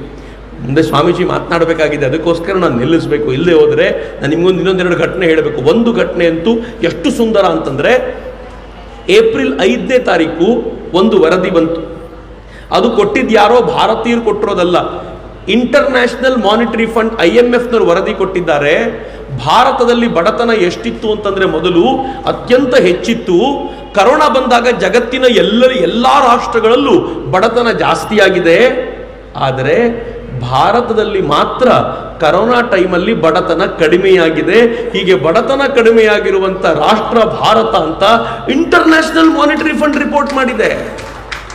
ಅವ್ರ ರಿಪೋರ್ಟ್ ಅಲ್ಲಿ ಏನ್ ಹೇಳ್ತಾರೆ ಗೊತ್ತೇನು? ಮನೆ ಮನೆಗೂ ಅಕ್ಕಿ ದೊರೆಯುವಂತೆ, ಬೇಳೆ ದೊರೆಯುವಂತೆ ಭಾರತ ಮಾಡಿರುವಂತ ಪ್ರಯತ್ನ ಕರೋನಾ ಟೈಮಲ್ಲಿ ಎಷ್ಟು ಯಶಸ್ವಿಯಾಗಿದೆ ಅಂತಂದ್ರೆ, ಜಗತ್ತೆಲ್ಲ ಅನುಸರಿಸಬೇಕಾಗಿರುವಂತ ಪ್ರಯತ್ನ ಇದು ಅಂತ ಭಾರತದ ಬಗ್ಗೆ ಹೇಳಿದೆ. ಅದರ ಅರ್ಥ ಏನು ಅಂತಂದ್ರೆ, ಇನ್ಮುಂದೆ ಭಾರತ ಕೈ ಚಾಚಿಕೊಂಡು ನಿಲ್ಲುವ ರಾಷ್ಟ್ರ ಅಲ್ಲ, ಭಾರತ ಎದೆ ಎತ್ತಿಕೊಂಡು ನಿಲ್ಲುವಂತ ಸಮರ್ಥ ರಾಷ್ಟ್ರ ಅನ್ನೋದನ್ನ ಇವತ್ತು ನಾವು ಹೆಮ್ಮೆಯಿಂದ ಹೇಳಿಕೊಳ್ಳುವಂತಾಗಿದೆ ಅಂತ. ಸ್ವಾತಂತ್ರ್ಯಕ್ಕೆ 75ನೇ ವರ್ಷ ಆಗ್ತಾ ಇರುವಂತ ಈ ಹೊತ್ತಿನಲ್ಲಿ ಈ ಎಲ್ಲ ಬೆಳವಣಿಗೆಗಳು ಎಷ್ಟು ಶಕ್ತಿಯನ್ನು ತುಂಬುತ್ತೆ ಅಂತಂದ್ರೆ, ಪ್ರತಿಯೊಬ್ಬ ತರುಣನು ಗಟ್ಟಿಯಾಗಿ ನಿಲ್ಲಬೇಕಾಗಿದೆ. ಪ್ರತಿಯೊಬ್ಬ ತಾಯಂದ್ರು ತಮ್ಮ ಮಕ್ಕಳನ್ನು ತಯಾರು ಮಾಡಬೇಕಾಗಿದೆ. ನಾನು ಎಲ್ಲ ತಾಯಂದ್ರನ್ನ, ಯಾರು ಸಿದ್ಧಾಂತ ಶಿಖಾಮಣಿಯನ್ನು ಓದ್ತಾ ಇದ್ದೀರೋ, ಪಾರಾಯಣ ಮಾಡ್ತಿದ್ದೀರೋ, ಒಂದು ಹೆಜ್ಜೆ ಮುಂದೆ ಹೋಗಿ ಇನ್ನು ಮುಂದೆ ಪಾರಾಯಣ ಮಾಡುವಾಗ ನಿಮ್ಮ ಮಕ್ಕಳನ್ನೂ ಕರ್ಕೊಂಬಂದು ಕೂರಿಸ್ಕೊಡಿ. ಕಾಲೇಜ್ಗೆ ಹೋಗೋ ಮಗಳಿಗೆ ಅಥವಾ ಕಾಲೇಜ್ಗೆ ಹೋಗೋ ಮಗನಿಗೆ ನೀವು ಸಿದ್ಧಾಂತ ಶಿಖಾಮಣಿ ಓದು ಅಂತ ಹೇಳಿ. ಈ ವಯಸ್ಸಿನಲ್ಲಿ ನಾವು ಬರೀ ಪಾರಾಯಣ ಮಾಡ್ಬೋದು, ಆದರೆ ಆ ಹುಡುಗರು ಏನು ಮಾಡ್ತಾರೆ ಗೊತ್ತಾ, ಬರೀ ಪಾರಾಯಣ ಮಾಡಲ್ಲ, ಅರ್ಥ ಏನಿದೆ ಅಂತ ಹುಡುಕೋ ಪ್ರಯತ್ನ ಮಾಡ್ತಾರೆ. ಅರ್ಥದಲ್ಲಿ ಸ್ವಲ್ಪ ಗೊಂದಲ ಕಾಡುತ್ತೆ ಅವ್ರಿಗೆ, ಇದು ಸರಿ ಇಲ್ಲ ಅಂತ ಅನ್ಸುತ್ತೆ. ಸರಿ ಇಲ್ಲ ಅನ್ನಿಸ್ದಾಗ ನಿಮ್ಮ ಹತ್ರ ಬರ್ತಾರೋ, ಇದು ಯಾಕೋ ನಂಗೆ ಇಷ್ಟ ಆಗಲಿಲ್ಲ, ಸರಿ ಇಲ್ಲ ಅದಕ್ಕೆ ಓದಲ್ಲ ಅಂತ. ನಿಮ್ಗೆ ಅವಾಗ ಏನಾಗುತ್ತೆ ಗೊತ್ತಾ, ಇದು ಯಾಕೆ ಸರಿ ಇಲ್ಲ, ಇದು ಯಾಕೆ ಸರಿ ಇದೆ ಅಂತ ಹೇಳಬೇಕಾದ ಅನಿವಾರ್ಯತೆ ಬರುತ್ತೆ. ನೀವು ಅದನ್ನು ಹುಡುಕ್ಲಿಕ್ಕೆ ಅಂತ ಗುರುಗಳ ಹತ್ರ ಬರ್ತೀರಾ, ನನ್ನ ಮಗ ಹಿಂಗಂತಾನೆ ಸ್ವಲ್ಪ ಹೇಳ್ರಿ ಅವನಿಗೆ ಅಂತ. ಗುರುಗಳು ಹೇಳಲಿಕ್ಕೆ ಶುರು ಮಾಡ್ತಾರೆ. ಯಾವಾಗ ಹೇಳುವ ಪ್ರಕ್ರಿಯೆ ಶುರುವಾಗುತ್ತೋ, ಕೇಳುವ ಪ್ರಕ್ರಿಯೆ ಶುರುವಾಗುತ್ತೋ, ಸಿದ್ಧಾಂತ ಶಿಖಾಮಣಿಯನ್ನ ಬದುಕುವ ಸಮರ್ಥ ಜನಾಂಗ ತಯಾರಾಗುತ್ತೆ. ಅಂತ ಸಮರ್ಥ ಜನಾಂಗ ತಯಾರು ಮಾಡಲಿಕ್ಕೆ ನಾವೆಲ್ಲರೂ ಪ್ರಯತ್ನ ಪಡಬೇಕಾಗಿದೆ. ಭಾರತಕ್ಕೆ ಅಂಥ ಜನ ಬೇಕು. ಭಾರತ ಈಗ ದಡ ಸೇರುವಂಥ ಹೊತ್ತು, ದಡ ಕಾಣ್ತಾ ಇದೆ. 75ನೇ ವರ್ಷಾಚರಣೆಯ ಹೊತ್ತಿನಲ್ಲಿ ಈ ದಡ ಕಾಣುವಾಗ ನಾವೆಲ್ಲ ದಡ ಕಂಡ ತಕ್ಷಣ ಹುಟ್ಟು ಹಾಕೋದು ನಿಲ್ಲಿಸ್ಬಿಡ್ತೀವಿ, ಅದಷ್ಟು ಕದೇ ಸೇರುತ್ತೆ ಅಂತ. ಆದರೆ ಅನೇಕ ಬಾರಿ ಸೇರಲ್ಲ. ಸ್ವಲ್ಪ ದಡದಿಂದ ದೂರಕ್ಕೆ ನಿಂತ್ಕೊಂಡು ಬಿಡುತ್ತೆ, ಮತ್ತೆ ನದಿಯ ಹೊಡೆತಕ್ಕೆ ಅದು ಹಿಂದಕ್ಕೆ ಬರ್ಲಿಕ್ಕೆ ಶುರುವಾಗ್ಬಿಡುತ್ತೆ ದೋಣಿ. ಈಗ ನಿಲ್ಲಿಸುವಂತಿಲ್ಲ, ಹುಟ್ಟನ್ನು ಸ್ವಲ್ಪ ಜೋರಾಗಿ ಹಾಕೋಣ, ಜೋರಾಗಿ ಹಾಕಿ ಈ ದಡಕ್ಕೆ ನಮ್ಮ ದೋಣಿಯನ್ನು ಸೇರಿಸುವಂಥ ಪ್ರಯತ್ನವನ್ನು ನಾವು ಪಟ್ಟಾಗಿ ಮಾಡೋಣ ಅಂತ ಹೇಳ್ತಾ, ಪರಮಪೂಜ್ಯ ಮಹಾಸನ್ನಿಧಾನದವರಲ್ಲಿ ಮತ್ತು ಪರಮಪೂಜ್ಯ ಸ್ವಾಮೀಜಿಗಳವರಲ್ಲಿ ನಾನು ಶ್ರದ್ಧಾಪೂರ್ವಕ ಭಿನ್ನಹಗಳನ್ನು ಸಮರ್ಪಿಸಿ ನನ್ನ ಮಾತುಗಳನ್ನು ತಾಯಿ ಭಾರತೀಯ ಚರಣಗಳಿಗೆ ಸಮರ್ಪಿಸ್ತೀನಿ. ವಂದೇ ಮಾತರಂ, ಜೈ.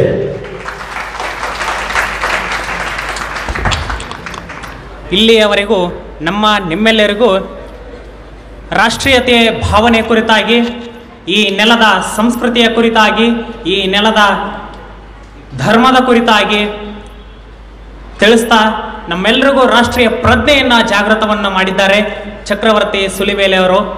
ಅದೇ ರೀತಿಯಾಗಿ ಲಿಯೋ ಟಾಲ್ಸ್ಟಾಯ್ ಎನ್ನುವಂಥ ಒಬ್ಬ ತತ್ವಜ್ಞಾನಿ ಭಾರತದ ಬಗ್ಗೆ ಏನು ಹೇಳ್ತಾನಪ್ಪ ಅಂತಂದರೆ, ಹಿಂದೂಗಳು ಮತ್ತು ಹಿಂದುತ್ವ ಒಂದು ದಿನ ಜಗತ್ತನ್ನು ಆಳ್ತದೆ ಅಂತ ಒಂದು ಮಾತನ್ನು ಹೇಳಿದ್ದಾನೆ. ಇದು ಬಹಳ ಹೆಮ್ಮೆಯಿಂದ ನಾವೆಲ್ಲರೂ ಹೇಳಬೇಕಾದಂತಹ ಮಾತು.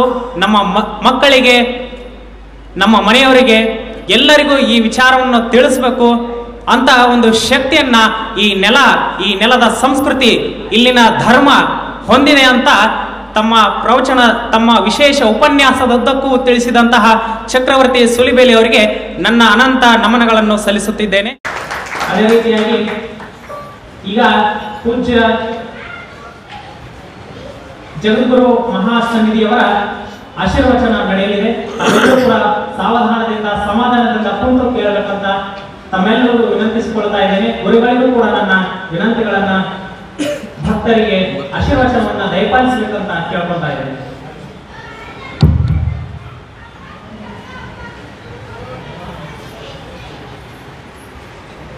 विश्वेशलिंग संभूतम विश्वविद्या विबोधकम विश्ववंद्यम सदा वंदे विश्वाराध्यम जगद्गुरु.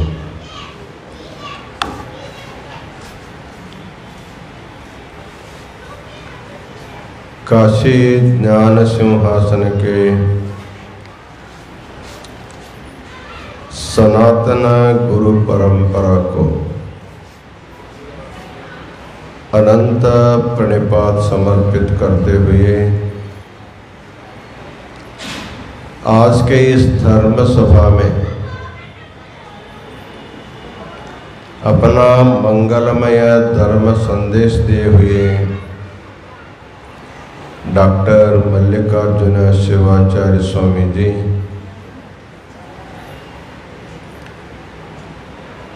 स्वतंत्र भारत के अमृत महोत्सव वर्ष में भारत देश की महत्ता को अत्यंत प्रभावी रीति से प्रवचन किए हुए कर्नाटक के युवा रत्न चक्रवर्ती सुलिबेले जी, सभा में उपस्थित हालवीरप्पा जी, प्रास्ताविक प्रवचन के हुए संगय स्वामी, सिद्धांत शिखामणि के मंगल श्लोकों का पाठ किए हुए सभी माताओं, वीरशैव विद्वत संघ के समस्त विद्वद्गण, सूत्र संचालन कर रहे बसवेश्वर देव, विभिन्न प्रांतों से आए हुए समस्त सद्भक्तगण और माताओं, सभी लोगों ने कन्नड़ भाषा में प्रवचन किया है। जो कन्नड़ इतर लोग यहाँ बैठे हैं वो सोचेंगे हमको क्या फायदा है, इसलिए उन लोगों को कुछ फायदा मिले, इसलिए हम सार रूप से हिंदी में अपना आशीर्वचन प्रदान करेंगे।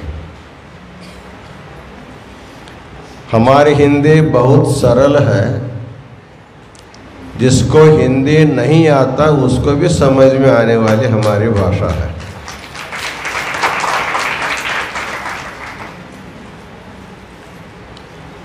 पिंडस्थल का प्रवचन करते करते इस व्यासपीठ से चक्रवर्ती जी भारत की विशेषता के बारे में बताया है। वैसे तो हमारा जो 40 दिन का जो कार्यक्रम है उसमें एक अपूर्व रत्न के रूप में शूली बेले हमको प्राप्त हुए हैं। वैसे तो किसी धर्म सभा में, किसी के सभा में इतने दिन रह करके वो प्रवचन नहीं, उनका स्वतंत्र रहता है, लेकिन ये विश्वनाथ की नगरी है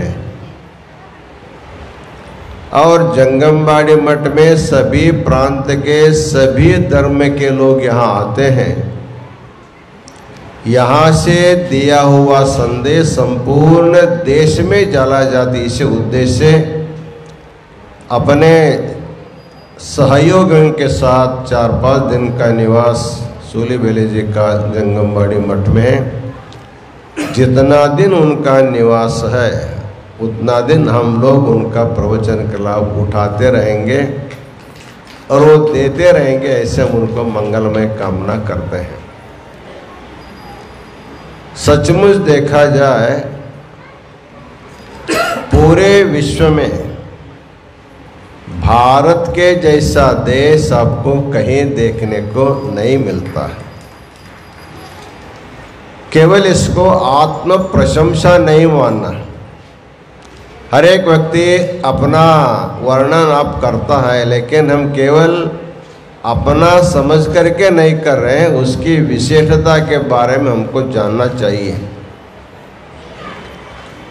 इस देश के बारे में एक संस्कृत श्लोक है, एतद् देश प्रसूतस्य सकाशाद अग्रजन्मनः स्वं स्वं चरित्रं शिक्षेरन् पृथिव्यां सर्वमानवाः।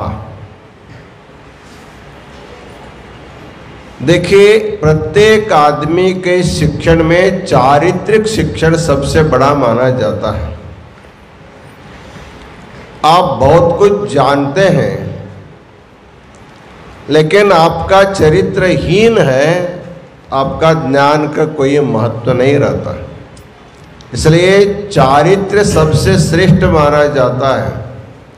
इसलिए ज्ञान और आचार, यद्यपि ज्ञान श्रेष्ठ है, ज्ञान की श्रेष्ठता तभी होगी ज्ञान बोधन करने वाला व्यक्ति यदि आचार संपन्न है, तभी उसका ज्ञान का प्रयोजन होता, नहीं तो उसका ज्ञान का कोई प्रयोजन नहीं होता है। इसलिए सिद्धांत शिखामणि में कहा गया है, आचार एव सर्वेषां अलंकाराय कल्प्यते, आचारहीनः पुरुषः लोके भवति निंदितः। ज्ञानी होने पर भी यदि आचारहीन है उसके लोग निंदा करते हैं। मराठी में एक उक्ति है, लोका सांगे ब्रह्म ज्ञान आपन कोरडा पाषाण। लोगों को ब्रह्म ज्ञान का बोध देता है, वो तो पत्थर के जैसे संस्कारहीन और संवेदनाहीन व्यक्ति होता है। आप लोग किसी संत के पास जाते हैं, उनका जो मस्तक होता है ज्ञान से भरा हुआ रहता है, उनके पैरों में ज्ञान नहीं रहता। आप जा करके उनके पैरों के ऊपर मस्तक कर कर नमस्कार करते, उनके सिर छू करके नमस्कार नहीं करते। क्यों? ज्ञान तो मस्तक में है, आचरण तो पाद करेगा। यदि पाद आचरण नहीं करता तो ज्ञान का कोई महत्व नहीं रहता। रामायण में एक प्रसंग है, जब सीताराम बैठे रहे, लक्ष्मण फल फूल लाने के लिए गया था। सीता जी ने पूछा, हम दोनों के पैर में किसका पैर सुंदर है? राम ने कहा, हमारे दोनों के पैरों का सौंदर्य का निर्णय हम दोनों करना ठीक नहीं। हमारे दोनों के पाद सेवा करने वाला लक्ष्मण है, वो आने के बाद उन्हीं से पूछेंगे। जैसे लक्ष्मण फल लेके आया, तुरंत दोनों ने पूछा, लक्ष्मण हमारे दोनों के पैरों में किसका पैर सुंदर है? लक्ष्मण दुविधा में पड़ गए। सीता का बताएंगे तो राम रुष्ट होगा, राम का बताएंगे तो सीता रुष्ट होगी। मैं तो मेरे माँ बाप पत्नी को छोड़ करके इनके शरण में हूँ। यदि दोनों रुष्ट हो जाएंगे, इनके साथ 14 साल मुझे कैसा बिताना है? फिर भी उन्होंने दोनों को पैर को नमस्कार किया, हाथ जोड़ करके कहा, आप दोनों के पैर में राम का पाद सुंदर है। राम का पाद सुंदर करने से सीता को थोड़ा सा कैसे भी हुआ। फिर उन्होंने कहा, सीता का पैर भी सुंदर है, राम बगल में राम का पाद है करके सीता का पैर भी सुंदर है। फिर आगे कहने लगा, राम का पैर इसलिए सुंदर है, पितृवचन परिपालन करने के लिए राज्य का त्याग करके पैर जंगल में घूम रहे हैं, इसलिए पैर उसका सुंदर है। इसका अर्थ यह है, शास्त्र का आदेश पालन करने वालों का पैर, माता पिताओं का आदेश का पालन करने वाले व्यक्ति का है पैर सुंदर होता। पैर का अर्थ होता आचरण। इसलिए ज्ञान से बढ़कर आचार माना जाता है। तो संपूर्ण विश्व को किस तरह आचरण करना चाहिए, इसकी प्रशिक्षा जो है हमारे देश के ऋषि मुनियों ने दिया है। इसलिए एतद् देश प्रसूतस्य सकाशाद अग्रजन्मनः स्वं स्वं चरित्रं शिक्षेरन् पृथिव्यां सर्वमानवाः।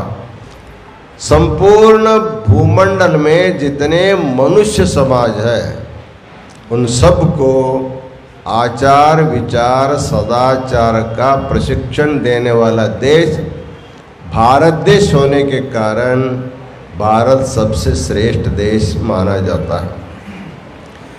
महाकवि कालिदास भारत के श्रेष्ठता के बारे में कुछ अलग ढंग से वो बताते हैं। रघुवंश महाकाव्य में लिखते हैं, शैशवेभ्यस्त विद्यानां यौवने विषयैषिणां वार्धके मुनिवृत्तीनां योगेनान्ते तनुत्यजां रघूणाम् अन्वयं वक्षे तनुवाग् विभवोऽपि सन् तद्गुणैः कर्णमागत्य चापलाय प्रचोदितः। ये रघुवंश महाकाव्य लिखने का क्या कारण था कालिदास को? वो कहते हैं रघुवंश के जो राजा थे, प्रजा परिपालन करवा जो राजा थे, उनका जो दिनचर्या संपूर्ण विश्व को संस्कृत करने वाला दिनचर्या उनका था।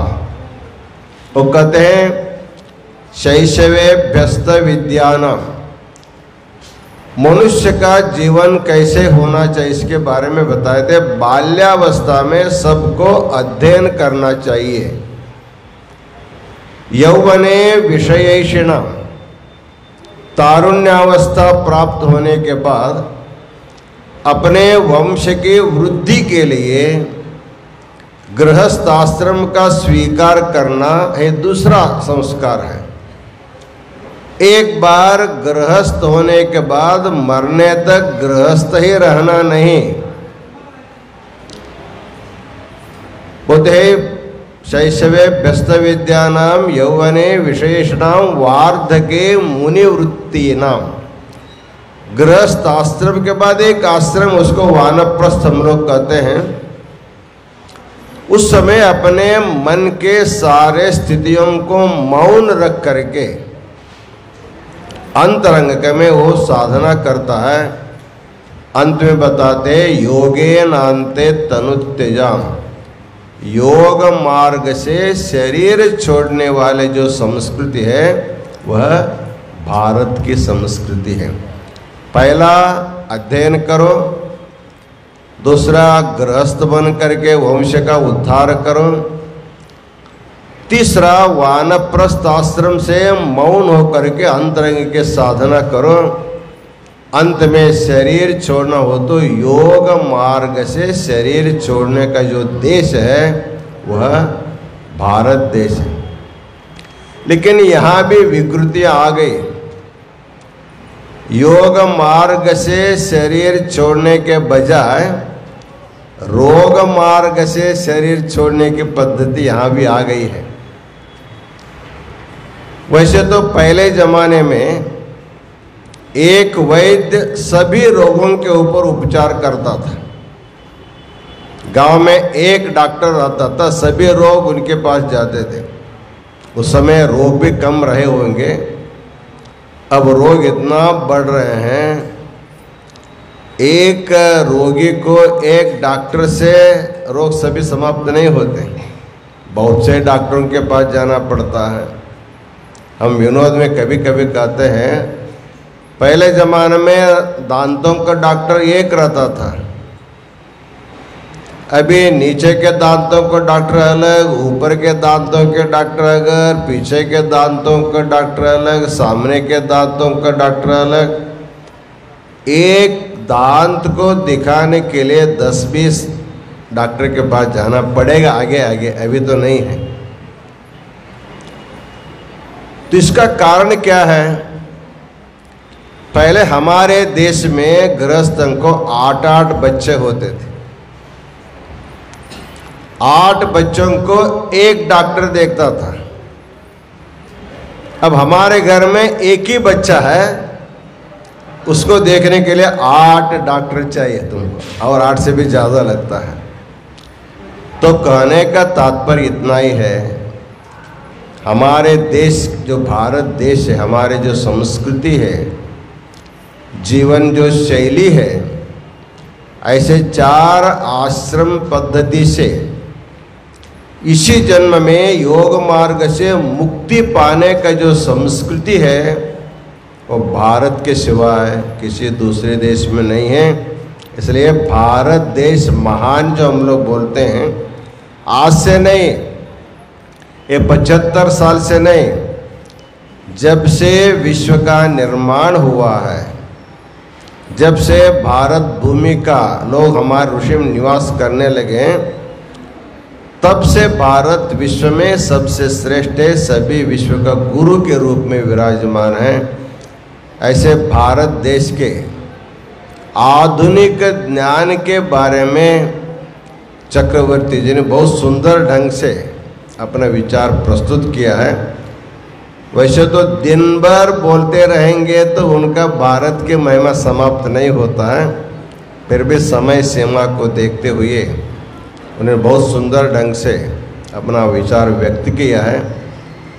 उनके वाणी को भगवान विश्वनाथ और शक्ति दे और भारत में रहने वाले सब में भारतीय भावना जागृत करें और देशाभिमान सब में और ठोस ठोस कर भरे, ऐसे मंगलाशीर्वाद चक्रवर्ती जी को प्रदान करते हैं।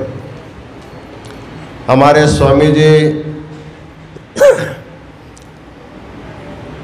पिंड स्थल के बारे में बताया है, बहुत कुछ बताया, हमको ज़्यादा बताने की ज़रूरत नहीं है। केवल एक बात है, मन को शुद्ध करने के लिए बहुत सारे अनुष्ठान शास्त्रों में बताया गया है, लेकिन सबसे सुलभ,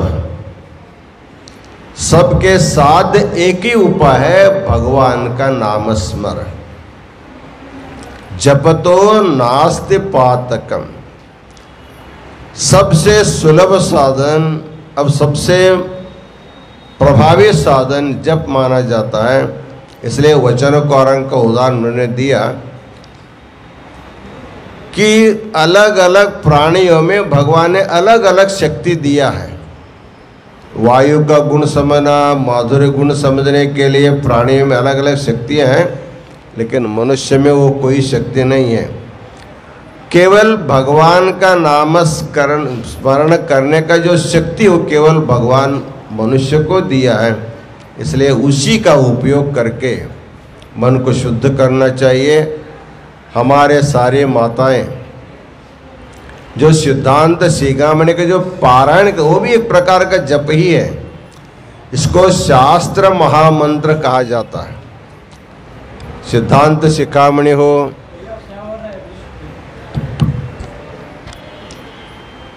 सिद्धांत शिखामणि हो, भगवत गीता हो, भागवत हो, रामायण हो, जिन जिन ग्रंथों का हमारे देश में पारायण होता है उसको शास्त्र महामंत्र कहा जाता है। इसलिए आप लोग जो पारायण करते, एक प्रकार का आपका जप ही होता है। हमें बहुत खुशी है चक्रवर्ती जी आपके पारायण में शामिल हो करके उन्होंने भी उसका आनंद पाया है। इस प्रकार हमारे अनुराधा माता जी ने अपने मनोगत में व्यक्त किया। वो बोल रहे थे, मैं इतनी बड़ी सभा में पहली बार बोल रही हूँ। पहली बार आपने इतना सुंदर बोला है, अगले बार और अच्छा सुंदर आप बोल सकते हैं। मतलब सिद्धांत शिखामणि का पारायण का कितना प्रभाव है। सिद्धांत शिखामणि का पारायण पद्धति को अनुभव करके आप लोगों ने जो पारायण किया, वही सिद्धांत शिखामणि आपको काशी तक, भू कैलाश तक लाया है और आग में कैलाश तक वही ले जाने वाला है। इसलिए आपका जो रास्ता है धर्मानुष्ठान का, सबसे श्रेष्ठ रास्ता है। हमारे कविता हिरेमठ ने आप लोगों को रास्ता दिखाया है। बहुत सारे लोग उस रास्ते में आप लोग चल रहे हैं। इसी सिद्धांत शिखामणि के पारायण के उपलक्ष्य में 2 बार आपको काशी आने का सौभाग्य मिला है। केवल 2 बार नहीं, बार बार आने का सौभाग्य आपको मिले, ऐसा हम लोग मंगलाशीर्वाद करते हैं। जैसे शूली बेले जी अपने युवा सहयोगों के लिए आकर के सभी प्रकार का सेवा करने के लिए तैयार है, वैसे आप लोग भी अगले दिनों में इनके संघ में प्रवेश करके उसका भी दीक्षा ले करके जहाँ भी आप अनुष्ठान करने जाते हैं तो पहले साफ सफाई करके बाद में स्नान करके और पूजा पाठ करने की प्रक्रिया आप लोग करेंगे तो देश भी शुद्ध हो जाएगा, आपका मन भी शुद्ध हो जाएगा और वातावरण परिशुद्ध हो जाएगा। ऐसा सौभाग्य आप लोगों को निरंतर मिलता रहे। बहुत से लोग माताएं आज जो जा रहे थे वो बोल रहे थे महाराज जी हमको जाने का मन नहीं हो रहा है, हम तो यहाँ रहना चाहते हैं। हमने कहा सब लोग यहाँ रहेंगे तो फिर आने वालों के लिए जगह बहुत कम हो जाएगा, अभी आप जाइए, फिर जब आपको आने की इच्छा हो फिर आइए। आपको यहाँ काशी हमेशा हमेशा के लिए जंगमबाड़ी मठ दरवाज़ा खोला ही है, कभी भी आ सकते हैं। इसलिए आज का जो 40 दिन का जो कार्यक्रम चल रहा है उत्तरोत्तर अभिवृद्धि के तरफ जा रहा है। आज की सभा में चक्रवर्ती जी देश के बारे में जो अच्छी बात बताए उसको ध्यान में रखे। हमारा देश महान है, लेकिन हमको भी महान होने के लिए क्या करना पड़ता है उसको ख्याल में रख करके जीवन को सुधारें। इन्हीं वचनों के साथ हम अपना आशीर्वचन पूर्ण करते हैं।